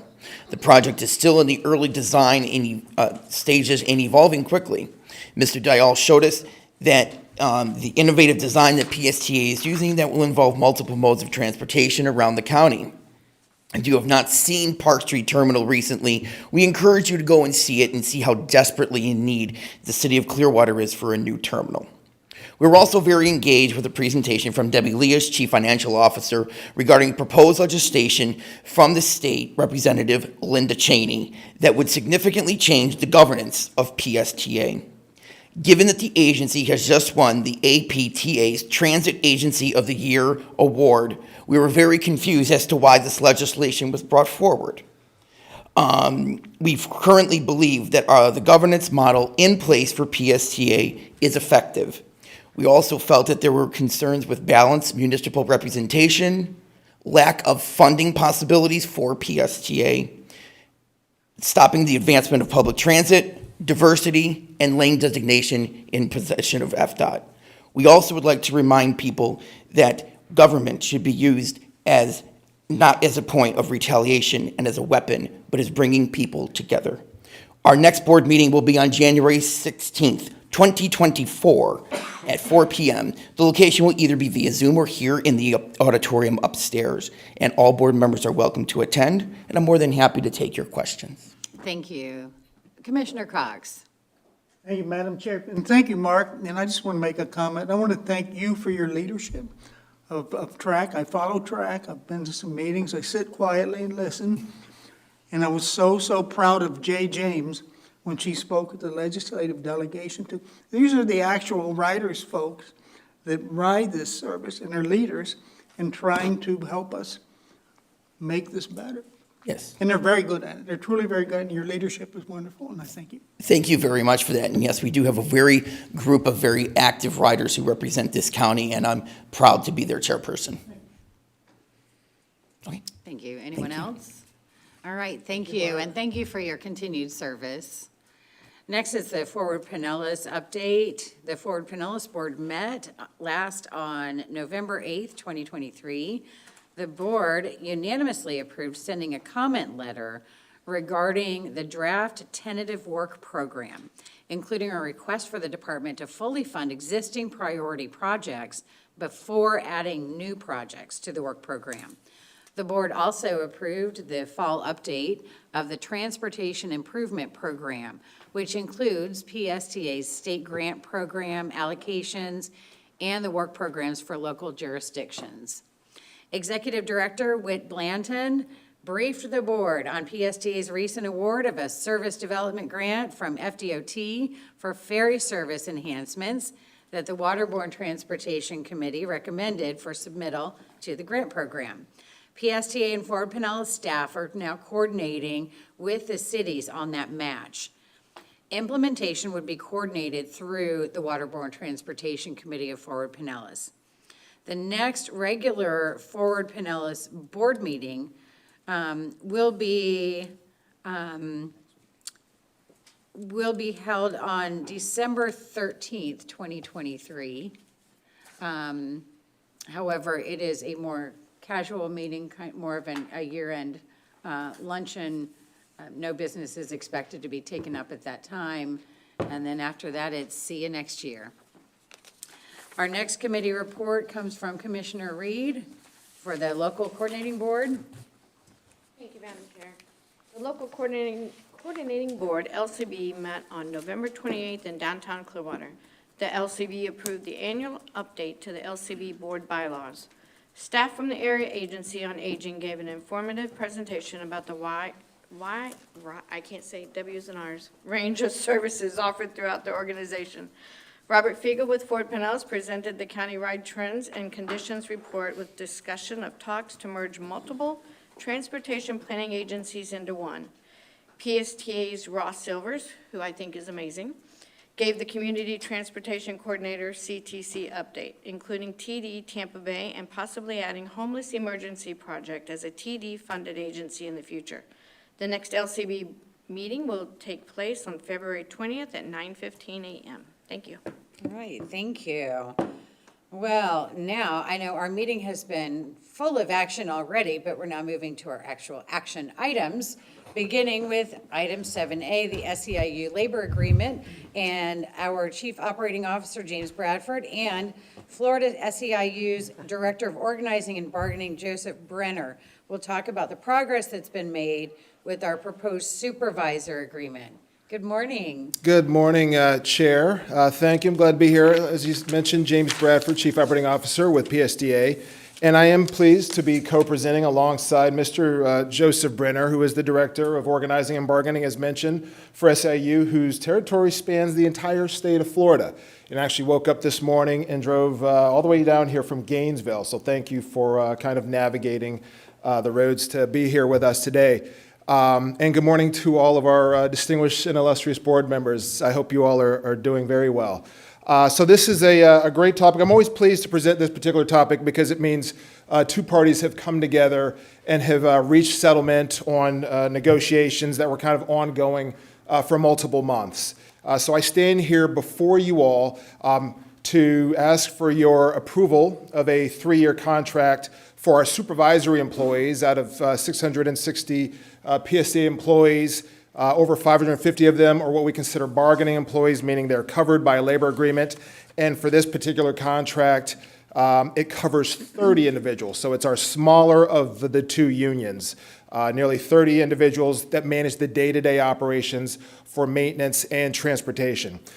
So we work together, all the bargaining leads, and I would also like to thank, I have with me the Director of Transportation, Greg Bracken. We have our Director of Human Resources, Trish Collins, and our Director of Maintenance, Henry Lakasic. And of course, Mr. Brenner had his team with him, which included representatives from maintenance and transportation supervisors there. So we did present this to the Finance Committee a couple of weeks ago. We went into more details, and we're going to happy to answer any questions you all may have at the Finance Committee. I believe that was unanimously approved. In your packets, you should have a write-up and a summary of our negotiations, so I will kind of get through this and not take up too much of your time, which includes the mock-up of this. This is the 130-page labor agreement that governs the day-to-day operations, wages and working conditions, and in this case, for the next 3 years, for our 30 supervisors. So that's what we worked on. I believe this is also in your packets as well. Full tentative agreement between PSTA and SEIU was reached on October 19th. And what that means, quite simply, is over 40-plus proposals that were put out there, combined between both parties, were whittled down and negotiated, and then we kind of reached settlement on. So we call it tentative agreement until the votes are taken. SEIU got all their members together to take a vote on their side, which is part of the steps for the full ratification, and they voted it through with a vote of 27-3. And again, your final approval today would represent the final step in ratification for this particular labor contract. And if it does go through, then we would look to, because we didn't get done until October 19th, and that happens sometimes, the labor agreement expires September 30th. So we would look to increase the wages retroactively to October 1st. I'm going to pass the microphone over to Mr. Brenner in just a moment. One of the things when we go into negotiations is, of course, we always try to do everything in good faith. We won't always agree on everything, but we try to be cordial and respectful at all times and take breaks when needed, because it can be some long hours, certainly. PSA always tries to focus on fiscal sustainability. How do we look in the long haul, not just this year, over the next couple of years, especially if it's a multi-year contract.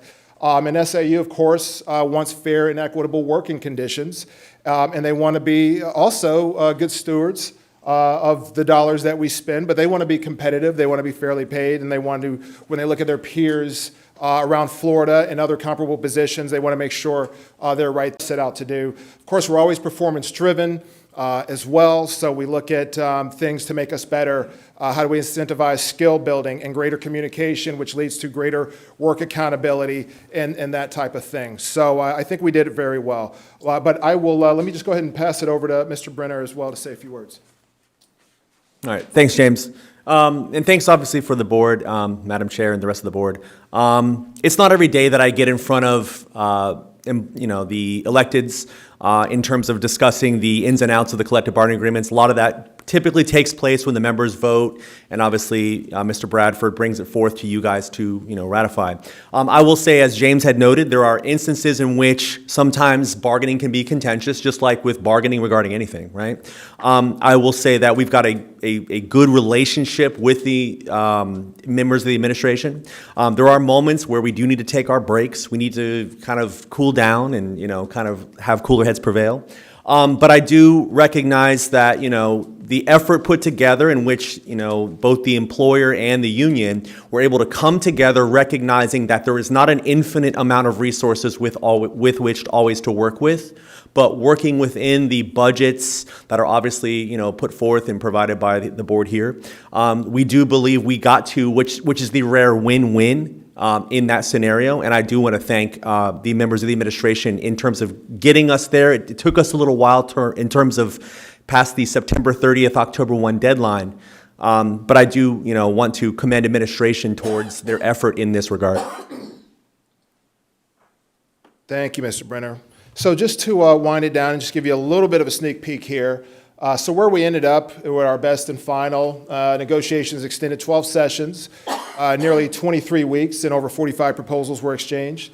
We landed on a 3% increase every fiscal year for both the transportation supervisors, which there's about 23 of them, and the maintenance supervisors, which right now they have about 6. So just nearly 30 positions altogether. So it's a 3% retroactive to October 1st for FY24. It'll be a 3% guaranteed across the board for FY25 and FY26. But there's also other money guarantees. There's longevity pay. There's tool allowance. There's a general fund for the maintenance folks to build up their tools and make sure they have proper footwear and clothing and that type of things. Uniform allowance for the transportation supervisors, other guarantees and pay weeks and that type of thing. For maintenance, they're incentivized. They have an opportunity above and beyond the 3% increase each year to boost their pay through ASC certifications. We added an extra one in this contract, so there's 8 total with 25 cents each if you earn those, so you can boost your pay upwards of $2 per hour, nearly another 5% or more. ASC stands for Automotive Service Excellence. So it's a program where you study and you take an exam and you are awarded with this distinguished honor that you can put on your resume that no one can take from any of our technicians in large vehicle repair, in diagnostics, and analysis and that type of thing. And Henry can go in much better detail than I can. So there's the opportunity there for maintenance supervisors to boost their pay. The thing I believe both parties are both proud of, because we didn't know we would get there, was we implemented for the transportation supervisors, we converted them into a step conversion plan, a wage adjustment plan. What that means is if you're a brand new supervisor, you're probably not going to catch the 20-year supervisor in pay, and that's always kind of been the case. But we figured out a minimum maximum so that if you are a new supervisor and now you've been there for 5 years or 6 years, you can have a step increase over a period of time, and you can reach kind of a maximum rate across 7 years.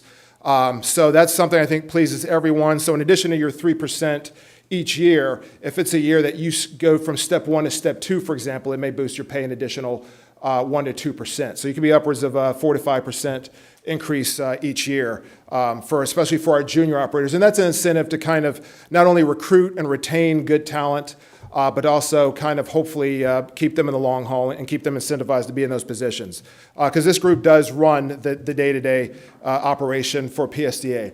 I won't go through all of these, I just kind of have that up there for you all to kind of peruse. These are just some highlights of some of the things that we negotiate. Even though there's a checkbox, for SAU or PSTA, both sides really do benefit from being able to attain some of these additional items that we worked on. So with that, I will leave it there. I believe this is my last slide. Again, we're just seeking your approval on this new 3-year agreement for wages and working conditions. Again, this is for one of PSTA's 2 unions. We'll be back here this time next year, maybe even before then if we get it done, for the other 500, which include the bus operators, customer service representatives, and all the technicians. So that we'll probably start that early spring or so next year. Again, your favorable vote will represent the final step in full ratification. And I will leave it there and take any questions you all may have for us. Thank you. Questions? We have a motion and a second. Commissioner Scott. Thank you, Madam Chair. I just wanted to thank James Bradford and Joseph Brenner. I reviewed this, and it looks like a well-balanced agreement. I particularly like the incentives for ASE certification, so thank you for your hard work. Thank you, Commissioner. All right, thank you. And I would like to thank you for the detailed information that's in the backup that really speaks to the level of transparency and accountability. And I'd also like to thank the Finance Committee for reviewing this and for being engaged to approve this unanimously. And I know that my colleagues and I appreciate everything that you do. Thank you. Thank you all for the diligence and making sure that cooler heads come to the table to create something that really does work for everyone. All right, we have a motion and a second to approve this item. Seeing that there is no further request for discussion, could we open the voting machine, please? Commissioners, please enter your votes. And Commissioner Peters, if you could give us a voice vote.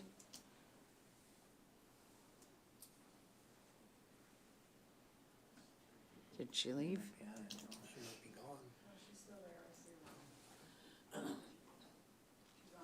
Commissioner Peters, if you could give us a voice vote on this item.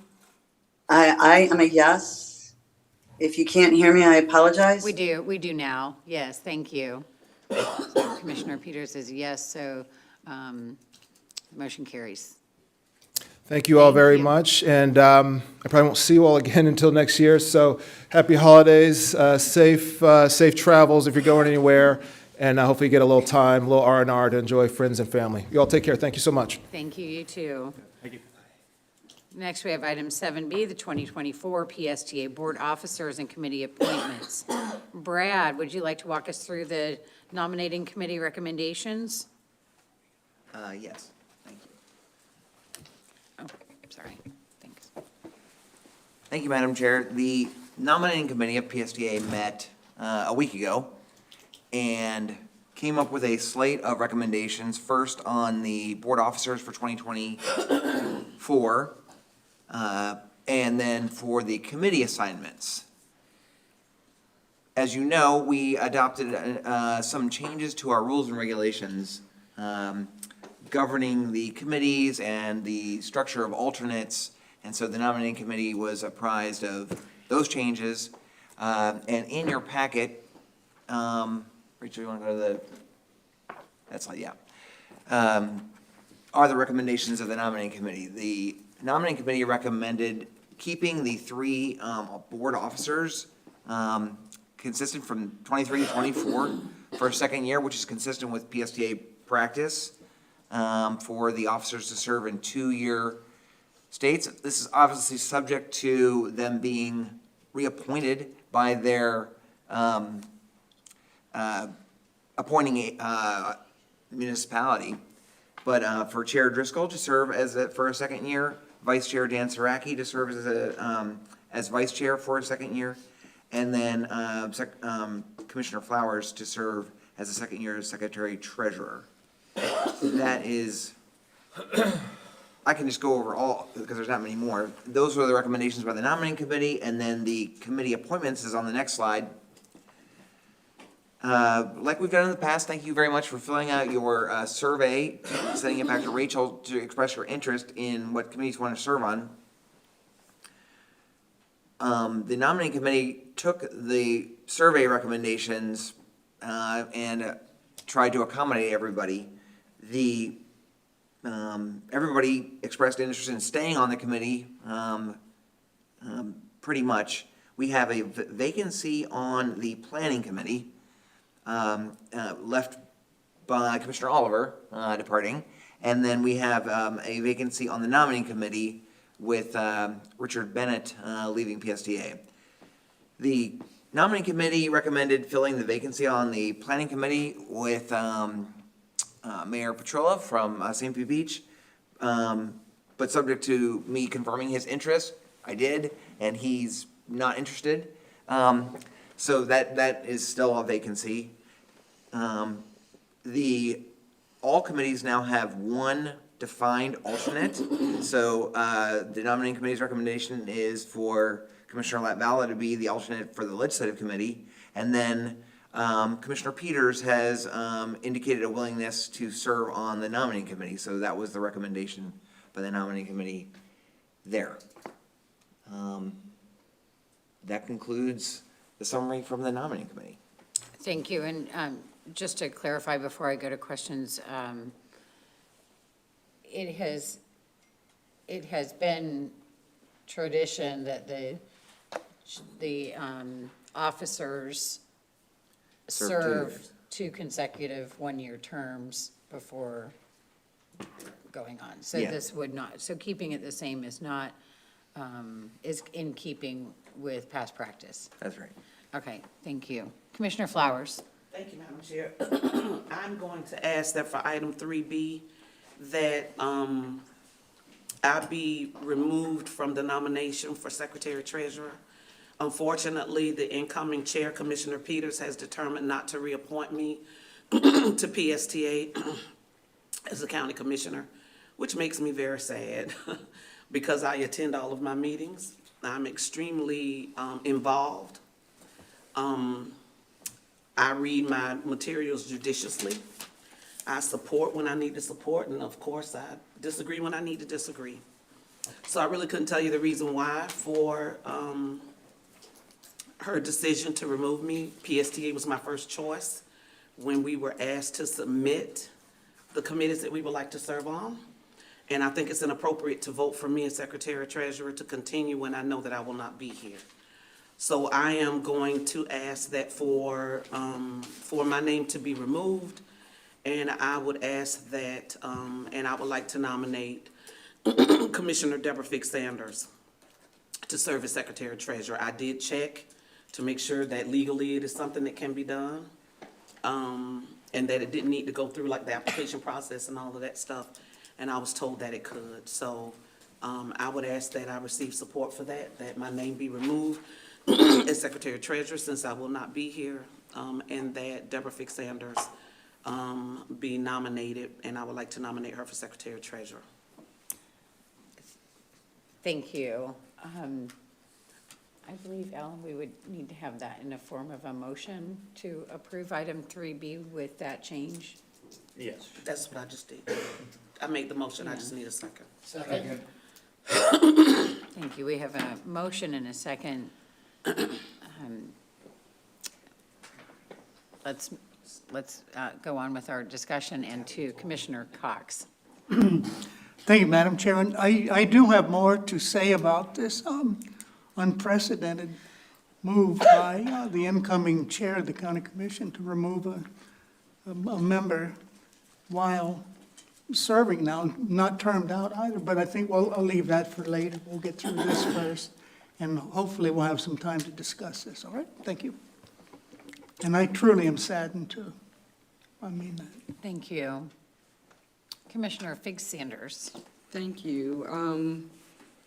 I too join the chorus in regards to a truly impactful and effective member of the PSTA board being removed. But I guess, you know, with everything in life, we all have our reasons. So with that, I am going to respectfully accept the nomination, and hopefully I can fulfill those shoes being left by Commissioner Flowers. Thank you. Thank you. Anyone else? Commissioner Schulman. Thank you, Madam Chair. I have absolutely no issue with Commissioner Fig Sanders stepping as Secretary Treasurer. A lot of issues as to the reason why that's occurring, but one question I do have, and just for consideration, is also Commissioner Jamie Robinson is a member of the Executive Committee, and I don't know if he'd be interested as well, but I wonder if having the chair and the secretary treasurer both from St. Petersburg, if it doesn't make for more equal representation to have a member from another portion of the county. I don't know if if that really is an issue to consider, but I at least wanted to bring that up as something to be in our minds as well. I think that's a good point, but I guess we could. Commissioner defer to Flowers? legal. I'm sorry. That's okay. I think that's a good point. We could defer to legal, but my question, I just simply focused my question on, what were my options? Certainly, I wanted to make sure it was known that this is gonna be my last meeting. And the second part of my question was, is it appropriate, can we nominate outside of? So I didn't ask the question about, and I wasn't even thinking about that in a way. Thank you for bringing that up. I guess legal could, but I will just maintain my recommendation and my nomination since Mr. Robinson isn't here. Your rules and regulations provide that any board member can make a nomination for office or position at this meeting. So if Commissioner Schulman wanted to nominate Commissioner Robinson to be the Secretary Treasurer, you could do that. Or the board could come to a consensus, however you want to do it, but nominations are to be taken from the floor. Thank you. Commissioner Schulman. Yeah, thank you, and my intent wasn't necessarily to sway one over the other, but merely to have that conversation. I realize from a board level, we can appoint any of our board members to our leadership team, but I was concerned more about potential optics and making sure that we have, that we talked about accountability and making sure that we're all represented across the county in an earlier conversation. I just wanted to make sure that we were still having that conversation looking forward. I think either one would serve admirably and well, and I expect both to move into those leadership positions at some point. And again, I'm not even sure that Commissioner Robinson would be interested in the position, but thought it was worth having the conversation. Thank you. Thank you for pointing that out. It is, I see both sides. I see real value in having the officers representing different parts of our county. And I do wish that Commissioner Robinson was here to let us know if he would be interested in that. But I do have complete confidence that Commissioner Fig Sanders will serve honorably, and as we've seen during her service to PSTA, that she will be looking out for the good of all in our county, and not just in St. Petersburg, as we all try to look out for everyone. So I'm supportive of the motion as it stands. I do want to express my disappointment that Commissioner Flowers will be departing, and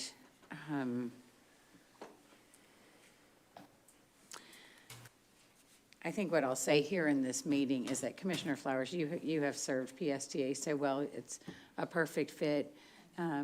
You truly understand how to speak for and advocate for the people that we're all here for, which is our people who ride the bus. And your ability to bring us all into focus on specific items when we're discussing a topic. You're always the, have we thought about this person? And you do that better than anybody else. And you really make sure that we're not missing anything before we go to a vote. I have really, really valued your input on this board.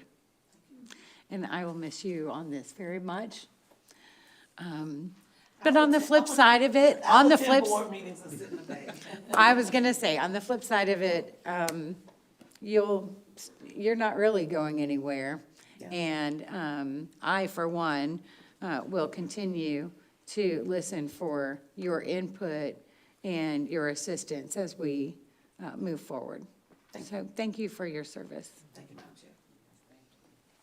Commissioner Schulman. Thank you, Madam Chair. And just in interest in transparency and talking about the normal process by which we bring committee appointments forward, we were looking at the executive committee for who might be the secretary treasurer in Renee Flowers' stead.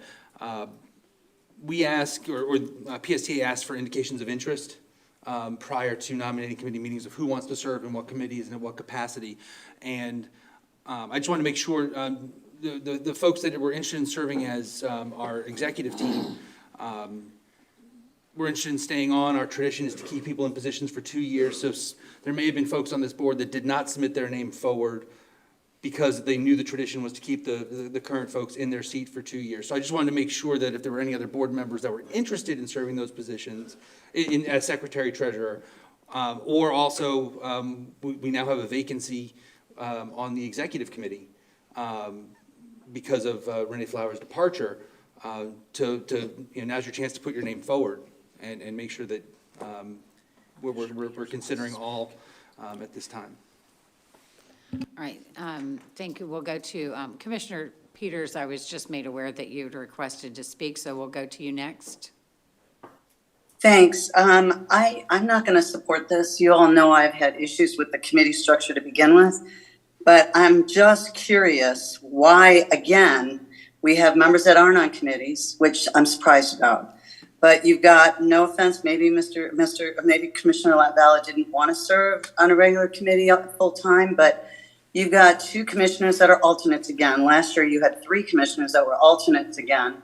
I'm not, and I look at the committee structure, and I'm just curious. I have my own, thoughts on this, but is it because they're new that we would just make them alternates and not engage them? You have Commissioner Latvala, who spent 8 years in the legislature.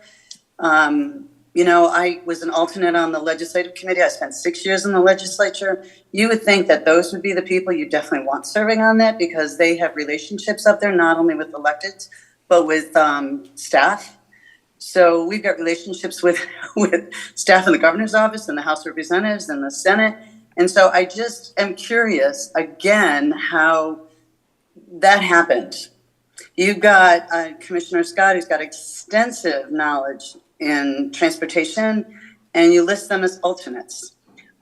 We've got so many board members that you could actually almost have one board member on every committee versus one person on 3 or 4. So, clearly the discussions we had before kind of went nowhere. and no changes have happened. And so I will not be supporting this. And I just don't understand why that's going on. I have my own suspects. It relates to the conversation I had the last time I spoke. And this just seems to be another example. So I will be not supporting this. Thank you. All right. Thank you. I just clarified, we actually are able to do separate votes on these, and I would very much like to do so. The motion that we have on the floor was actually for item 3B. And Commissioner Peters brings up some good points about the committee appointments. So what I'd like to do, and I know we do have a request to speak, but I'm just going to say this. I would like for us to kind of get to a stopping point on item 3B and vote on that, and then move on to discuss the committee appointments, because I've got a couple of questions on that myself. So, so if we could just think about maybe limiting to item 3B for now. And so that means we're to Commissioner Fig Sanders. Oh, I was just going to echo what you're saying is voting on them separately, and I am definitely amenable to the appointment and nomination process as deemed by the majority, but again, I still will accept the role of it because of the fact of, being honored with the nomination. So whatever the board deems necessary, I am a team player. I am here to get it done. All right. Thank you. Thank you. And as I've been pondering this and the two St. Pete appointments, I will point out that Commissioner Flowers represents a district within the county that includes much of St. Petersburg. And so without her, it kind of makes a little bit more sense. I'm in a place of comfort on that. So Commissioner Reed. I was going to throw my hat in for that, and no offense, but for the secretary treasurer position also. I do agree, and I am new here somewhat, is that I feel that there needs to be some variance in the people that are on different boards to represent. I will say that when I spoke to my the fellow council for Pinellas Park, one of their things is they said, and all of them, quite a few of them have been around for 20 years, said they feel like they have no voice. So I have expressed before at both Fort Pinellas and here, and if I was in Atlanta and I didn't fill out my form, that I would like to be more involved. And so I feel like sometimes, Pinellas Park does have a big, change point at the mall. But I would like to be more involved. I like to do the disadvantage and so forth, and my mom was a big proponent for that. But that is something, and I feel like that sometimes PSTA, and I've heard this repeatedly, the same thing that Commissioner Peters said, is that it needs a little more variance of the members on the boards. But that's, everybody votes, everybody puts their hats in, it's up to the boards, I understand that. So, thank you. Thank you. Mr. Zimmett? Yeah, I just wanted to make something clear for the record, so I know that the backup refers to action item 3B and 3C, but on the agenda, this is actually action item 7B. Right. So I didn't want things to be confusing on the record, so we are talking about item 7B. I'm sorry. What I think I'm looking at is, this was the action item from the nominating committee's agenda. So I believe that was the agenda number for that committee. So we actually do have, for this, we just have one item. Right, Is but it you can part- still vote on it separately if there's two separate motions. Okay, so then it would become, And we have a motion and second, I just wanted to clarify, does it include the whole slate of officers? My or motion just includes the Chair Gina Driscoll, continuing to serve as chair. Vice Chair Dan Saraki, as indicated in the request, and that my nomination be pulled and substituted for City Council Member Deborah Fix Sanders to serve as Secretary Treasurer for the 1 year as indicated. Thank you, though, but that was my full motion. Yes, All ma'am. right, and we did have a second on that, and now we have another suggestion, which I believe, Commissioner Reed, you would need to make a motion for an amendment of the specific part. Maybe you can, this is your Yeah. part. She would need Sorry. to make a whole separate motion. Maybe a separate motion. She would make a whole separate motion, or somebody would. So you can do one of two things. You can make a motion to amend the motion that's on the floor to name yourself as the Secretary Treasurer. Or you can make a totally new motion, amending that would supplant the motion that's on the floor. Either way, the end result is basically the same. The way we typically have done it is just to make a motion to amend the motion that's on the floor. Because I think that's the cleanest way and clearest way for the board members, so. If that's what you would like to do, that's the appropriate procedure. Right. Commissioner Schulman. Thank you, Madam Chair, and thank you, Commissioner Reed, for indicating your interest. I would humbly suggest we're going to have an empty spot on the executive committee, and that may be also a good first step for getting involved at the next level, as opposed to jumping into the Secretary Treasurer. So I would ask you to consider thinking as that being the first step is moving to the executive committee, and then leading to subsequent leadership positions down the road. Just a consideration. Thank you. Commissioner Scott. Thank you, Madam Chair. I wanted to amend the motion and nominate Patty Reed to be Secretary Treasurer, and I believe that just provides better balance in the county for overall representation. Second. All right, we have a motion and a second. All right, you have to give me 1 minute to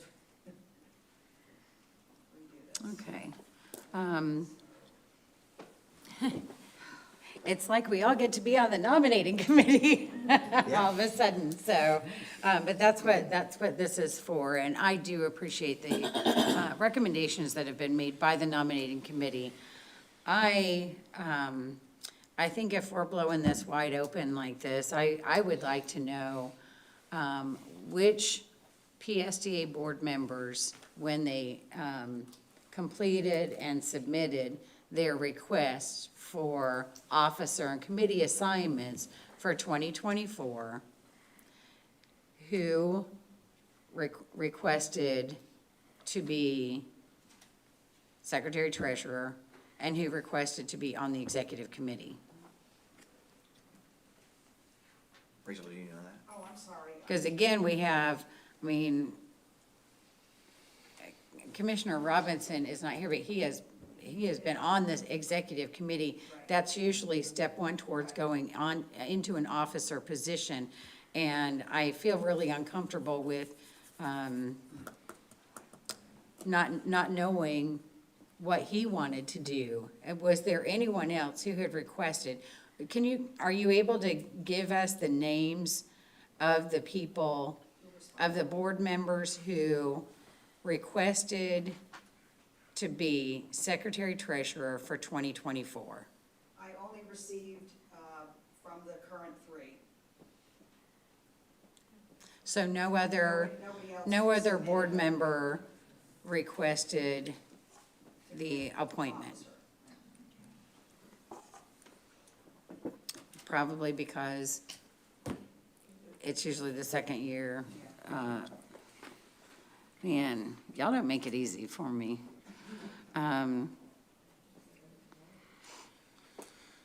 Okay. We'll go to Commissioner Oliver.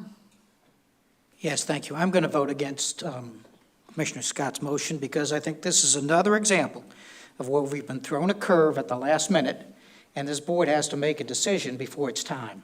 And so I know it's not opportune, but I would suggest this whole decision gets put off until the next meeting, when there can be a conversation with Commissioner Robinson, and we can take these two very good candidates and be more deliberative about it. We're being thrown into a situation now where we've got to make a decision. One of them will be unhappy with it appropriately, because we haven't had a chance to discuss it rationally. So I will be voting against it unless I can make a motion to his amended motion. I never can tell with the attorney. That we table this until the January meeting. Is that an appropriate motion, or because we have a motion and second on the floor, do we have to act on that? Again, you can amend the motion on the floor to continue this item until the January board meeting. Okay, thank you. And just so I can follow up, the rules and regulations provide that the term of office commences on January 1st of each of the officers. That's why I was doing it today. But it also provides that if you don't elect their successors, the existing And I will be officers continue to serve. So at the January board meeting, when you start, you'll still have, Councilmember Driscoll will still be the chair, and Councilmember Saraki will still be the vice chair.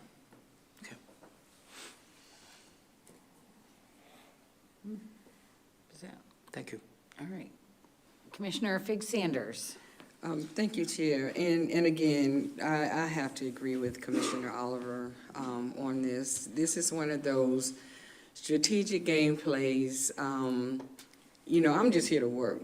I'm a public servant. I'm not going to go back and forth with who needs to be where, who wants to do it. I'm going to do a good job. I'm here for a purpose. I know I completed my documentation. I'm like everybody else. I'm busy, but I got my paperwork in. I've showed up to my committee meetings. I have been there.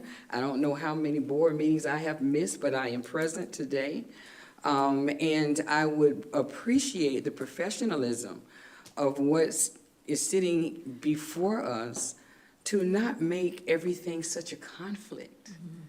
Not make everything such a, you know, a pull back and forth. I understand the perception of two representatives from St. Pete, but we also have a bill, have we not yet forgotten, that will take us down to one position, should that pass. And I don't see a whole lot of concern on that, too. I wish we put as much effort into doing what's right and equitable amongst this board as we do some of the other things that are out there that impact our constituencies. So I appreciate Commissioner Shulman bringing it up and actually opening the floodgates for this, but everything doesn't have to be about a battle. Everything doesn't have to be a struggle. I agree with Commissioner Oliver. If we need to table it, let's just table it. But I also need us to take into consideration of who has been here, who has worked, who has turned in their paperwork, who has volunteered to be on committees, and who has actually attended those committee meetings. I think that carries quite a bit of weight and value to the nominations. Thank you, Chair. Thank you. Commissioner Albritton. I'm confused. Because I think Robert's rules, we have a motion on the table in a second. Don't we call the question on that, and if it dies, then we go to an amendment? No, so somebody can make a motion to amend the motion on the floor. You have to take a vote on that motion to amend. If that vote fails, then you take a vote on the original motion. Okay. That's how Robert ruled. That's one avenue available in Robert's rules. Okay. Thank you. So it Madam sounds like Chair, we would be you looking for a would- motion to. No, you would take a vote on Commissioner Scott's motion to amend Commissioner Flowers' motion that would name the three officers as yourself, Councilmember Saraki as vice chair, and then Councilmember Reed as secretary treasurer. So the first thing to do is take a vote on that motion to amend. And then if that doesn't pass, we'll deal with where we are. Then you're back to the original motion, which was my motion. Yes. Okay, so. And then, Are but you able to- then there's also And then at that point, if it fails, if Commissioner Oliver wants to make a motion to continue the item till Which I do. January, that would be the appropriate time to do that. But we have a pending motion to amend. You can only have one motion to amend the original motion at one time, so. Thank you for that clarification. Thank you. And having heard this suggestion, does Commissioner Scott have the opportunity to withdraw his motion? Absolutely. We've been back and forth on this a lot. I'd like us to just vote and just see where it starts falling. Okay. Just want to make sure everyone knew all the options available. All right, we have a motion and a second. If we could open the voting machine, please. Commissioner Peters, could we have a voice vote from you? I'm a yes for Patty Reed.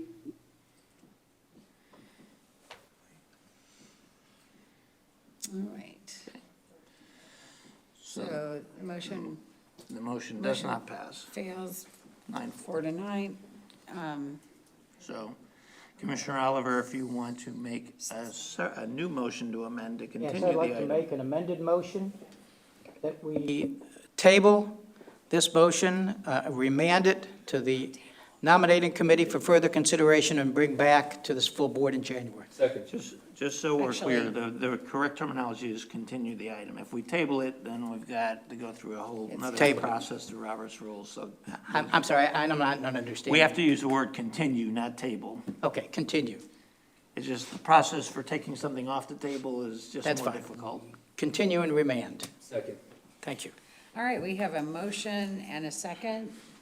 I want to speak to the motion, please. Commissioner Flowers. I just want to remind everyone that, according to what we have for our guidance, we should have this person seated so that we should vote on that person today so that they are seated, because technically I would still remain Secretary Treasurer when in fact I would not be reappointed back to this committee. So that is why I'm maintaining the motion that I put forward, that we move forward with this today. I do understand, Mr. Oliver, what you're saying, but unfortunately, I found out through the appointment process that I was not reappointed. I could not talk to anyone prior to that. I talked to Brad, I'm sorry, but I couldn't talk to board members about it. And so the only time I had was to present it today. So that is why I'm going to remain with the support that I have and not support your request. So if this motion is approved and Commissioner Flowers is not reappointed, then the Secretary Treasurer position will be vacant when her term ends. And that's why that's Well, why I no, made my I motion think- to vote for someone. It's probably effective January 1st. Yes, thank you. Madam Chair, can I speak? Commissioner Peters, we have a couple of other people in queue, and I'm sorry, I don't know in Okay, what so the order. commission has not voted on our committee appointments, so this is very premature. We don't vote on them and things can change. Okay. So I think this is premature and, that's my opinion, but the commission has not voted on our board appointments until next week. And so just like last year, there was a change at the last minute, there could be a change. So until it's voted on, it's not a done decision. With all due respect, Okay. it's not gonna change, so I would just like to, and I can do that, I would like to remove myself from being nominated and move on. Let's just be honest about it.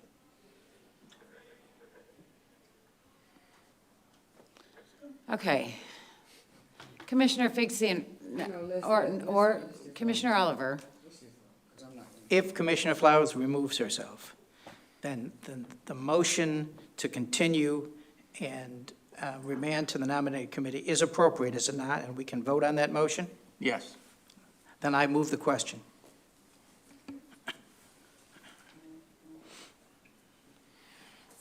Let's vote. Is there a second? Second. We have a motion and a second to call the question. Okay, no discussion requests, so please open the machine for voting.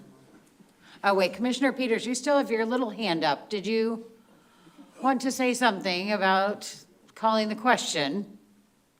Oliver's motion, or are we voting on Commissioner Flowers' motion? We're voting to call the question. You're voting, the motion on the floor is to continue the item until the January board meeting and remand it to the nominating committee. Thank you.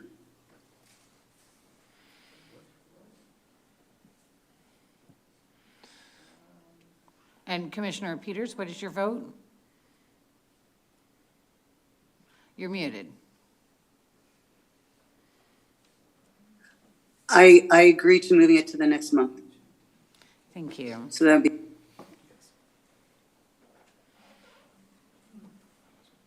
All right, motion passes. I don't have a vote from Commissioner Reed.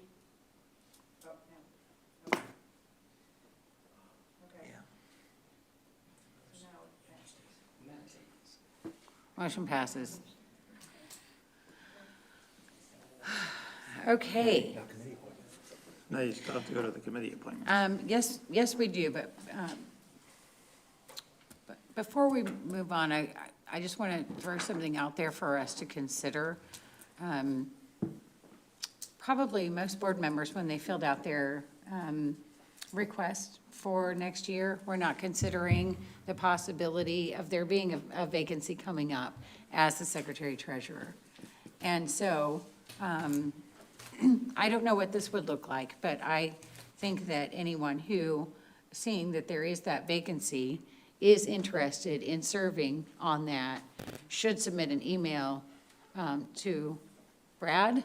I don't know if it needs to be any more complicated than that, but since this was an unexpected change, an unexpected vacancy, I would like to know who is interested, and perhaps there can be some semblance of a process here, instead of just showing up and having another session like this. So, Brad, Alan, do you see any problem with that? No. And since it's going back to the nominating committee, I'm assuming the nominating committee is going to want that information. Yeah. Okay, Commissioner Cox. Thank you, Madam Chair, and to address what you just said, can there be like an interim chosen that way just for, or that would go to you, I guess, Alan? Oh, Well, I don't know. sorry. I'm asking a question. I didn't mean to give an audible. Yeah. But we've had trouble with Okay, just I'll this leave it much, alone. I'll just so leave it alone. if something needs to be signed, because that's basically what the secretary treasurer does, then I think someone else will be authorized to do so, yeah. So I think we're going to survive until we get to that. But now, we're going to take up the committees. And this, I wonder if it needs to be shifted back to the nominating committee as well, because Commissioner Flowers, in her great service, has been on multiple committees and is slated on here for 2024 for multiple committees. Yes. Now, we could pass it as it is and the alternates move up and we fix it later, or we can continue this item as well. I'm just throwing it out there. We'll go to Commissioner Schulman. Thank you, Madam Chair. I understand the point of trying to punt back to the nominating committee for deliberation, and I would encourage all board members to submit indications of interest, because even though it's been intimated that we don't consider that, we struggled to find people on the board who are interested in serving in these other committees. But I would suggest, at a bare minimum, that we approve Kathleen Peters for the nominating committee, so that we have a full, as it's recommended here, so we have a full nominating committee to then consider other nominations that are being reshuffled. So I would move that we approve Kathleen Peters for the nominating committee. And I don't know if the legislative committee is even going to meet in January. So I don't know if that alternate, I'm not trying to. It is. Is it going to meet? Then I would also approve Commissioner Latvala for legislative as it stands, so those committees can function and roll forward. And then reconsider the other positions as they become open. I second. Commissioner Cox. Again, thank you, Madam Chair. And to address what Commissioner Peters said earlier about individuals on committees, and I want to go to the Finance Committee where Commissioner Scott is an alternate. I've been on that committee since I joined the board, which was 5 years ago, and served as chair for 2 of those years.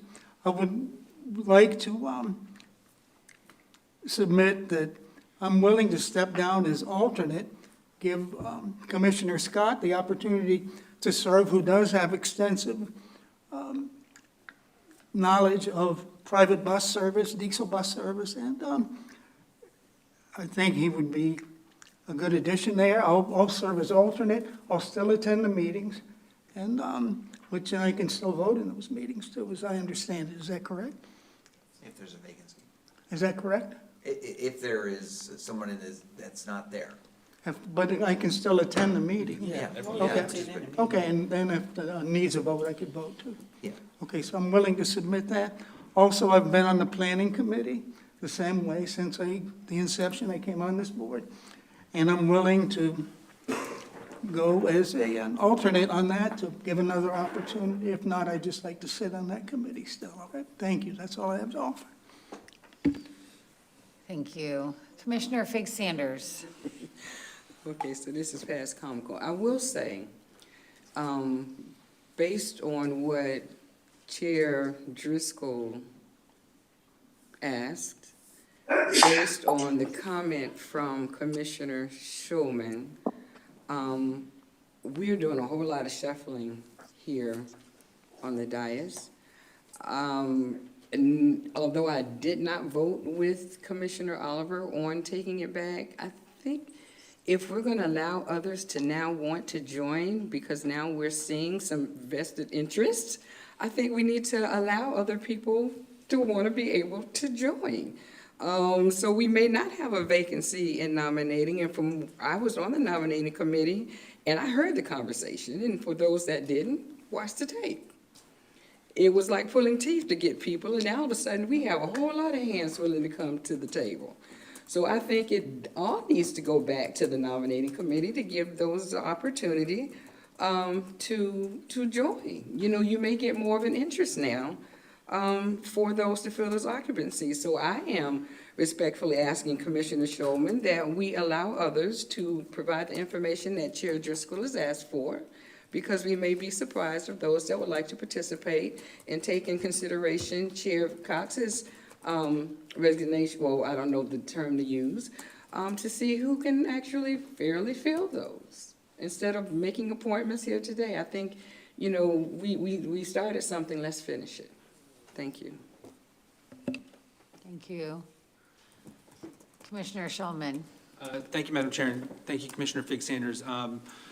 I agree that we should be bringing all of these different items, and I appreciate Commissioner Cox shedding some light and is willing to serve in a different capacity, and I think that needs to come back to nominating. I will say, though, that we had, prior to Commissioner Flowers sharing that she's not going to be reappointed, or potentially not reappointed, we did have an open vacancy on nominating committee already. So it is not filling her seat, it is filling an existing vacancy. And there have been questions about our nominating process, and so I believe that having all those voices heard at the nominating committee, of course, everyone's allowed to attend and welcome to attend. I think that makes sense. So I will not amend my initial motion. Thank you. Now, the changes that I wrote down that have been mentioned is for Commissioner Peters to be on the nominating committee, which is already part of this. There was also the request from Commissioner Cox to be named as an alternate for the Finance Committee, and for Commissioner Scott to be named as a full voting member of that committee. Was there a motion and a second made on that change? I don't think there's, I think the only motion that was made was Commissioner Schulman's motion. So if Commissioner Cox wants this to happen, and then I would want Commissioner Scott to agree, someone could ask for a friendly amendment. Yes. So someone could ask for a friendly amendment to the motion?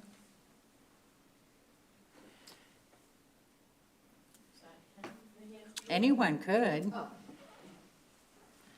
I would like to make an amendment to the motion on the table to open it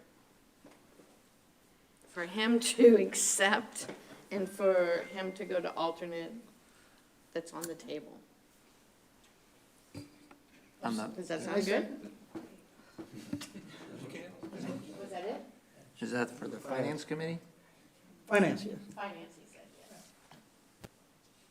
And does that include, does that motion to amend include appointing Commissioner Peters to the nominating committee? Yes. That was finance, planning, and nominating, I think is what you said, right, Commissioner Scott? I would be willing to serve as an alternate on both, and to open the opportunity to other members to be full members of those boards, because I've been on them 5 years right now. I'd like to continue, but let's make peace, all right? Peace. Okay. Okay. I Okay, got so, this. Would you like me so to on the planning committee, are we just moving Commissioner Cox to the alternate, and that would leave a vacancy on the planning committee for now? Sounds good to me.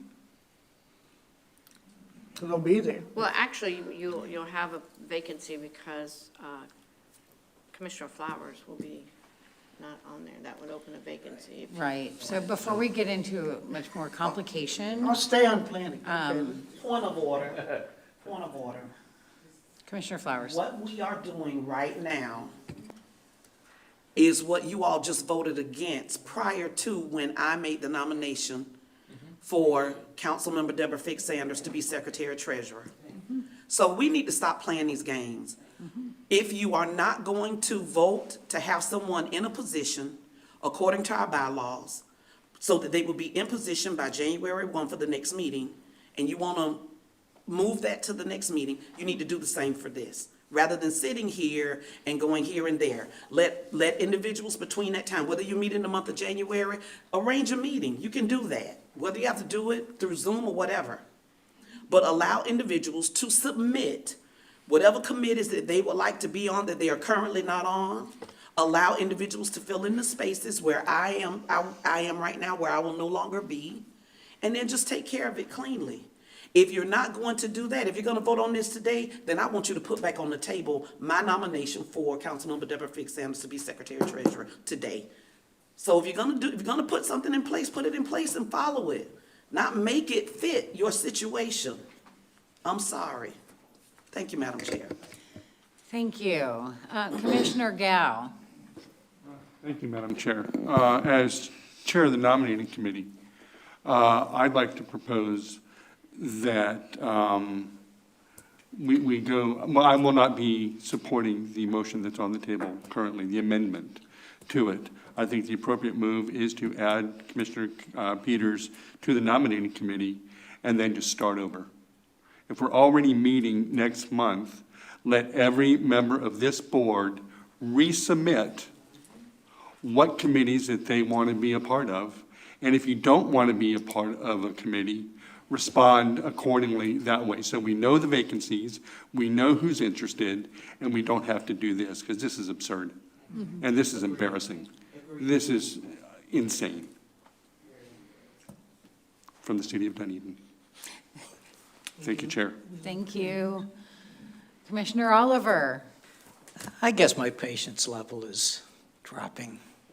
I believe that, I don't know where we are, but I believe that Commissioner Schulman's motion was to add Commissioner Peters to the nominating committee and Commissioner Laval to the legislative committee. And I support that motion when it comes up. While I appreciate Commissioner Cox's willingness to step down, that's a separate issue for a separate day. We had a nominating committee. The nominating committee nominated this slate The only thing that's changed is Commissioner Flowers may no longer be on this board. So I think we honor the nominating committee's nominations of Commissioner Latvala and Commissioner Peters, just as the original, the motion by Commissioner Schulman. So where are we now? Do we have an official amendment to that motion, or are we voting on that motion? I didn't hear a second to Commissioner Okay, Reed's. then There I'll was call no the question second. on Commissioner Schulman's motion. Thank you. And on Commissioner Schulman's motion, and there was a second. And you still have your button. Really? Okay. 4 seconds. Commissioner, I recognize Commissioner. The motion, Albritton second, Laval and Peters, go ahead with those, but wait till January for the planning appointment. That's the correct one now, right? Yes. So I originally just wanted to clarify, and I thank you, Commissioner Oliver, for clarifying what my motion was. I also just wanted to make sure that if you have an interest or not an interest in serving on committees, that we make that known soon, pro and con. So the nominating committee can really judge a full slate of nominees, because that has been what's lacking, even though there's been discussion that that's not the issue. So please call the question. We have a motion and a second. Can we open the voting machine, please?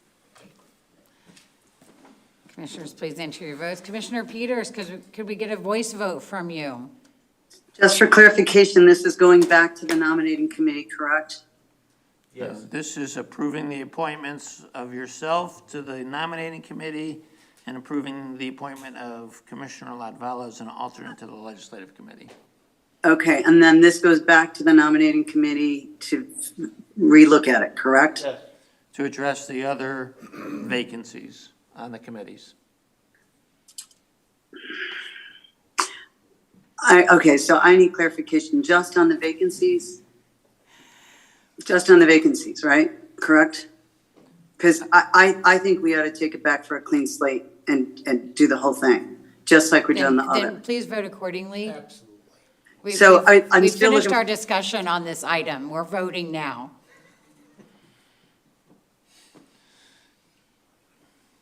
To look at all of it, or are we taking it back just to look at vacancies? I haven't gotten an answer for that question. If you want the nominating committee to look at all the committee appointments again, then you should vote no. Then I would vote no. Thank you. Thank, Motion passes.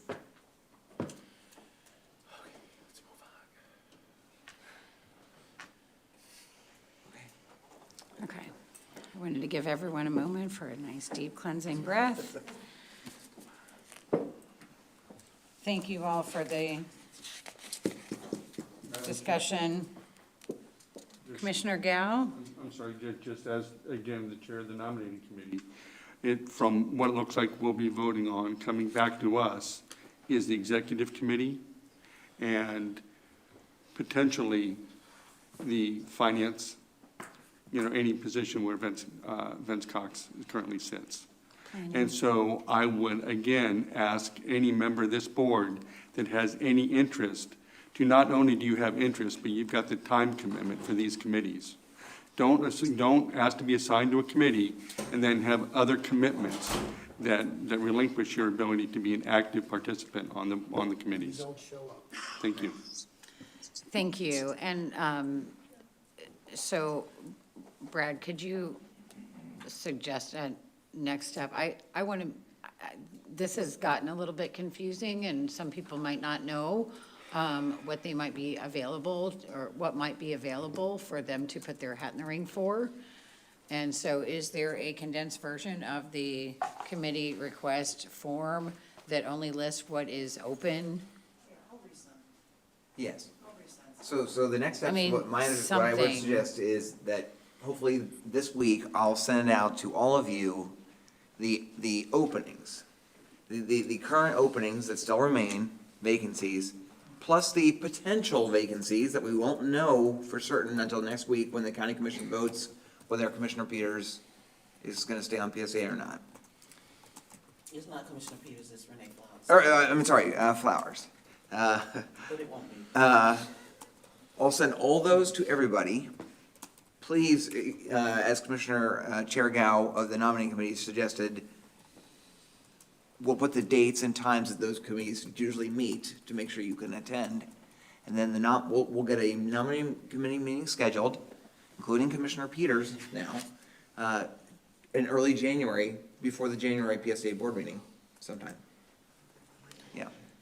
Thank you. And if everyone could keep in mind, Commissioner Flowers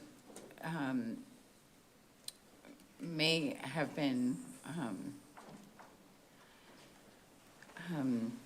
removed from this board. It doesn't mean it's going to be an empty seat. It's going to be filled by another person. Correct. Who will need to serve on some committees. So it's, That's true. we need to save something for them.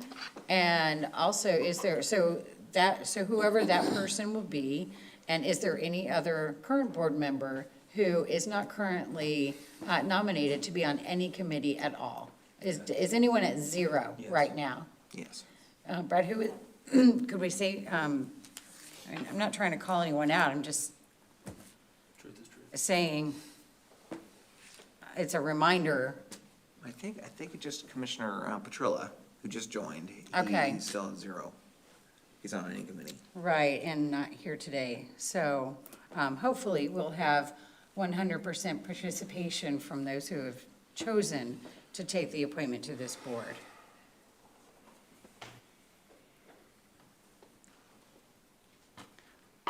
If okay. Commissioner Gao. Sorry, Madam Chair, just for my own sanity, we've already heard today one member of this board that is willing to step down from a committee.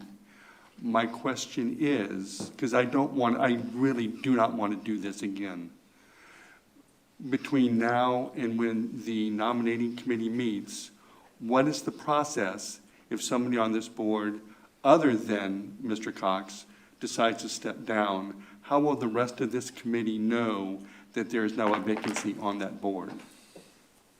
Or if I want to be on another committee, do I just say I want to be on that committee, even if there is currently no vacancies? Yes, Okay. because you may not know that someone else has decided Right. to step down. Okay. I believe Brad should be the keeper of all communication on any moves that anyone wants to make. Oh, and I'm saying, yes, I wasn't implying to email me. Yeah, no, please do not do that. Commissioner Oliver? Very quickly, there will be a new representative of the 6 cities that I currently represent. And do we have a person, has a person been elected yet, Brad? No, the cities have until December 15th. Okay, so by December 15th, there's 2 nominees, and so they're both men, so I can say he. I'll want to have a conversation with him about joining the planning committee, so I'm hoping that we can allow that new person also to have an opportunity to join a committee. I think it's so important. Right. Thank you. Right, so, okay. Thank you. Anyone else? We are moving on. Okay. Thank you all for your input. Item 7C, and this is on our van pool provider purchase order. And for this one, if you think everything else was tricky, wait till you hear about this particular item. For this, we have our highly motivated and very patient Director of Procurement, Al Burns. Good afternoon, Madam Chair. Al Burns, your highly motivated procurement director. Going to try to go through this quickly as possible. The current van pool program is being administered by T-BARDA. And T-BARDA will no longer be in existence, I think. I know Commissioner Flowers knows that for sure, and a majority of you know that as well. And they have been working with the offeror that I would like to award a contract to, Enterprise. And I want to thank the Enterprise representatives for being here this morning and being very patient, and I just want to acknowledge them. The van pool program, it provides over 1,000 rides every day to citizens in Pinellas County, Hernando, Hillsborough, Pasco, and Manatee. A lot of the van pool members belong to governmental agencies, federal governmental agencies. For example, Bay Pines Hospital, MacDill Air Force Base, James Haley VA Hospital, and TSA at Tampa International. The goal of this action item is not to disrupt service to those people. It could impact them financially and could impede them from being able to get to their jobs on a daily basis. Madam Chair and board members, you know that I'm highly motivated. And as soon as this was passed in September, shortly thereafter, we went out for solicitation, and I have been actively working towards awarding this contract. We went through a solicitation process that adhered to all of our policies and procedures. And at the last Finance Committee meeting, I asked contingent upon successful negotiations that we be able to award this contract, and it was passed unanimously. I want to thank BMO, Alan Zimmett, and the attorneys at BMO, that we've been meeting with Enterprise almost every other day. And I think we've all been negotiating in good faith. I just ran out of time, Madam Chair. And I don't want to do things haphazardly, and I don't feel comfortable just bringing something to you. I want to use my military words, but I don't want to bring something to you that hasn't been gone through the proper process. I just need a little bit of time, and that's what I'm asking for with this 2-month extension. From a funding perspective, this two-month extension is federally funded. The recommendation that I bring to you today is, and all of this has been vetted with BMO, Alan Zimmett, as late as Tuesday. So General Counsel is aware of this action item that I'm bringing to you. The action item that I bring to you this morning is approve a 2-month exigency purchase order with Enterprise Lease of Florida, LLC, doing business as Commute with Enterprise, for a total purchase order amount not to exceed $300,000. If there are any questions, I'm more than happy to answer them. Thank you. Questions? Commissioner Scott. Thank you, Madam Chair, and thank you, Mr. Highly Motivated Procurement Director. Just curious, how many vans are we talking about here? I want to say approximately 210 vans. 230? Excuse me, Okay. 230 vans. I Okay. apologize. And you're pretty confident you can get it done in the next 2 months? I'm absolutely confident. Okay. All right. Move approval. Second. Thank you. We have a motion and a second. Seeing that there's no further requests for discussion, could we open the voting system, please? Commissioners, please enter your I'm a votes. yes. Thank you, Commissioner Peters.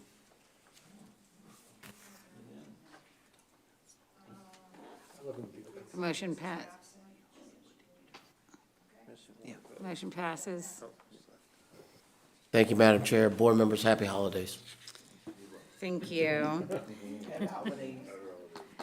In the interest of time here, we're going to defer our information items.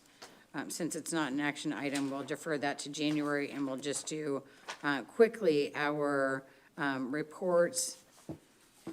Brad, if you could update us on the reports that are in our packet, and then also any upcoming future meeting subjects. Yeah, thank you. I'll be very quick. You can see the items in your packet under reports, and I really hope to present the benchmarking presentation maybe in January, because the Finance Committee suggested that I do that. A couple of reports that just started. A great start to the Transportation Disadvantage Fare Buy-Down Program for City of St. Petersburg residents. Nearly 1,000 low-income residents are having their city provide transportation at no cost to them. That's going well so far. That started on November 1st. Then about a week later, I want to thank Commissioner Latvala for joining me and the USF students for the kickoff of our free veterans fairs, which started on November 10th. And to date, over 500 veterans have signed up, and nearly 8,000 rides have been taken by them.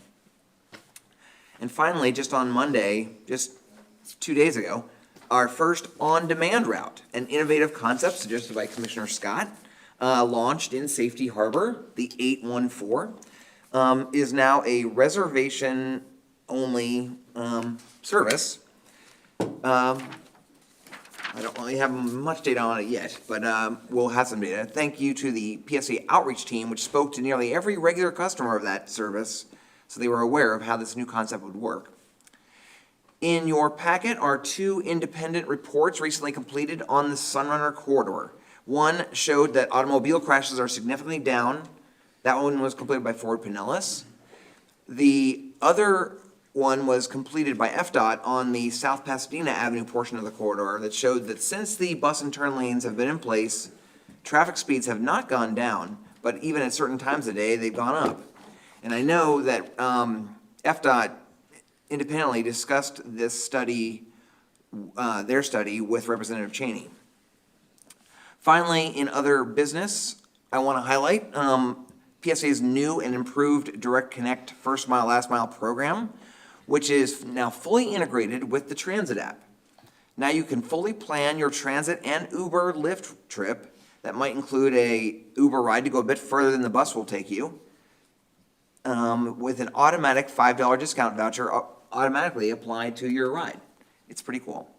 I want to thank the St. Pete City Council for their meeting last week to give a PSA update that was mentioned, and for the County Commission for doing the same. I'll be coming to your meeting next week.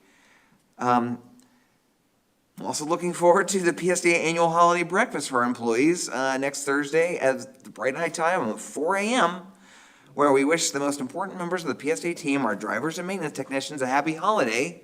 And all of you board members are welcome to join me if you'd like, bright and early.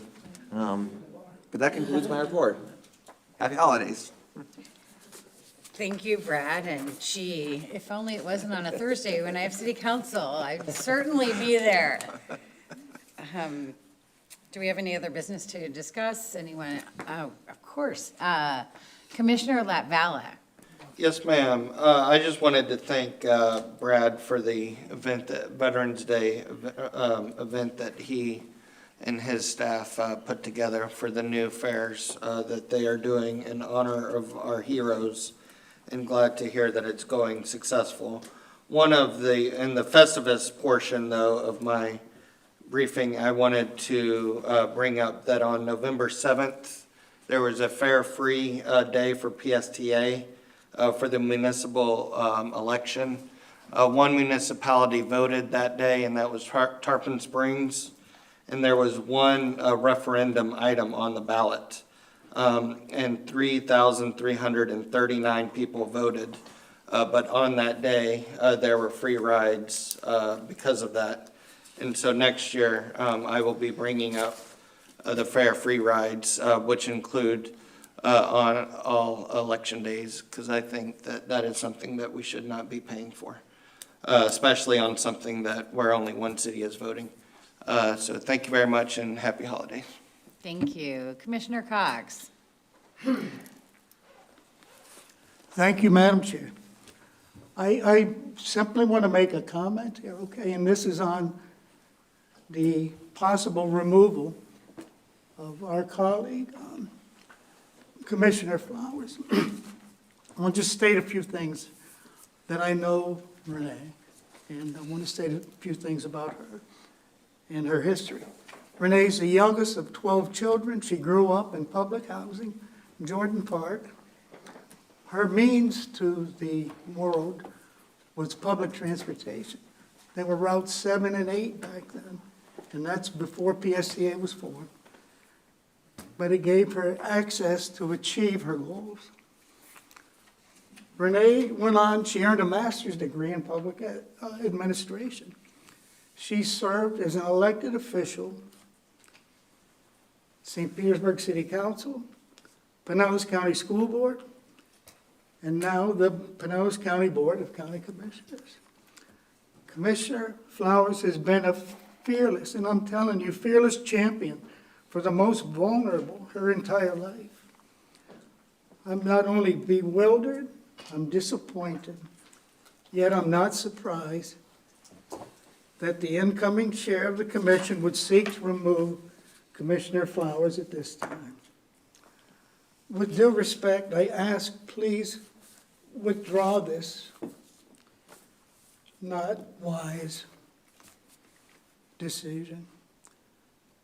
You know, Rosalind Carter, who just passed, said the measure of a society is how it treats its most vulnerable people. Now just substitute that for the measure of a governing body is how it treats its most vulnerable constituents. I understand there's a workshop tomorrow that'll be discussing this matter, and I believe it's at 9:30 in the morning. And I do have to go to Moffett tomorrow for my treatment, but it's at 12:30, and I will make that workshop. Thank you for the time. Thank you so much, Commissioner Flowers. I mean that from my heart. Thank you. And since it is possible that this would be Commissioner Flowers' last meeting on the board, I think it is an appropriate time to recognize the service that she's given. Anyone else? Happy holidays. All right. If you want to go Madam to Chair, committee. I did have a Oh, I'm sorry, Commissioner Peters. I'm so sorry. Thank you. I just wanted to thank Abhishek Dale. I think I said that, I don't know if I said that right, Brad, but he went above and beyond to keep some communication with me on an issue, and I so appreciate it, and I didn't want to omit thanking him publicly because he did an outstanding job and went above and beyond on his communication with me. So thank you so much. Thank you. And again, I apologize. Sometimes I miss looking up to see if you've got your hand raised.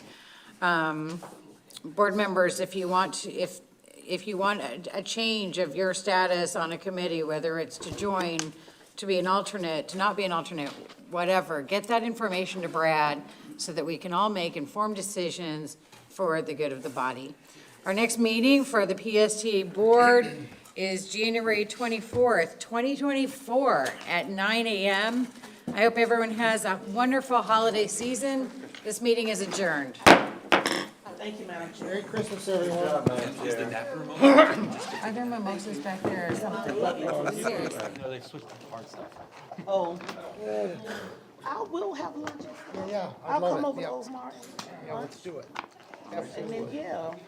That will be. Look at that.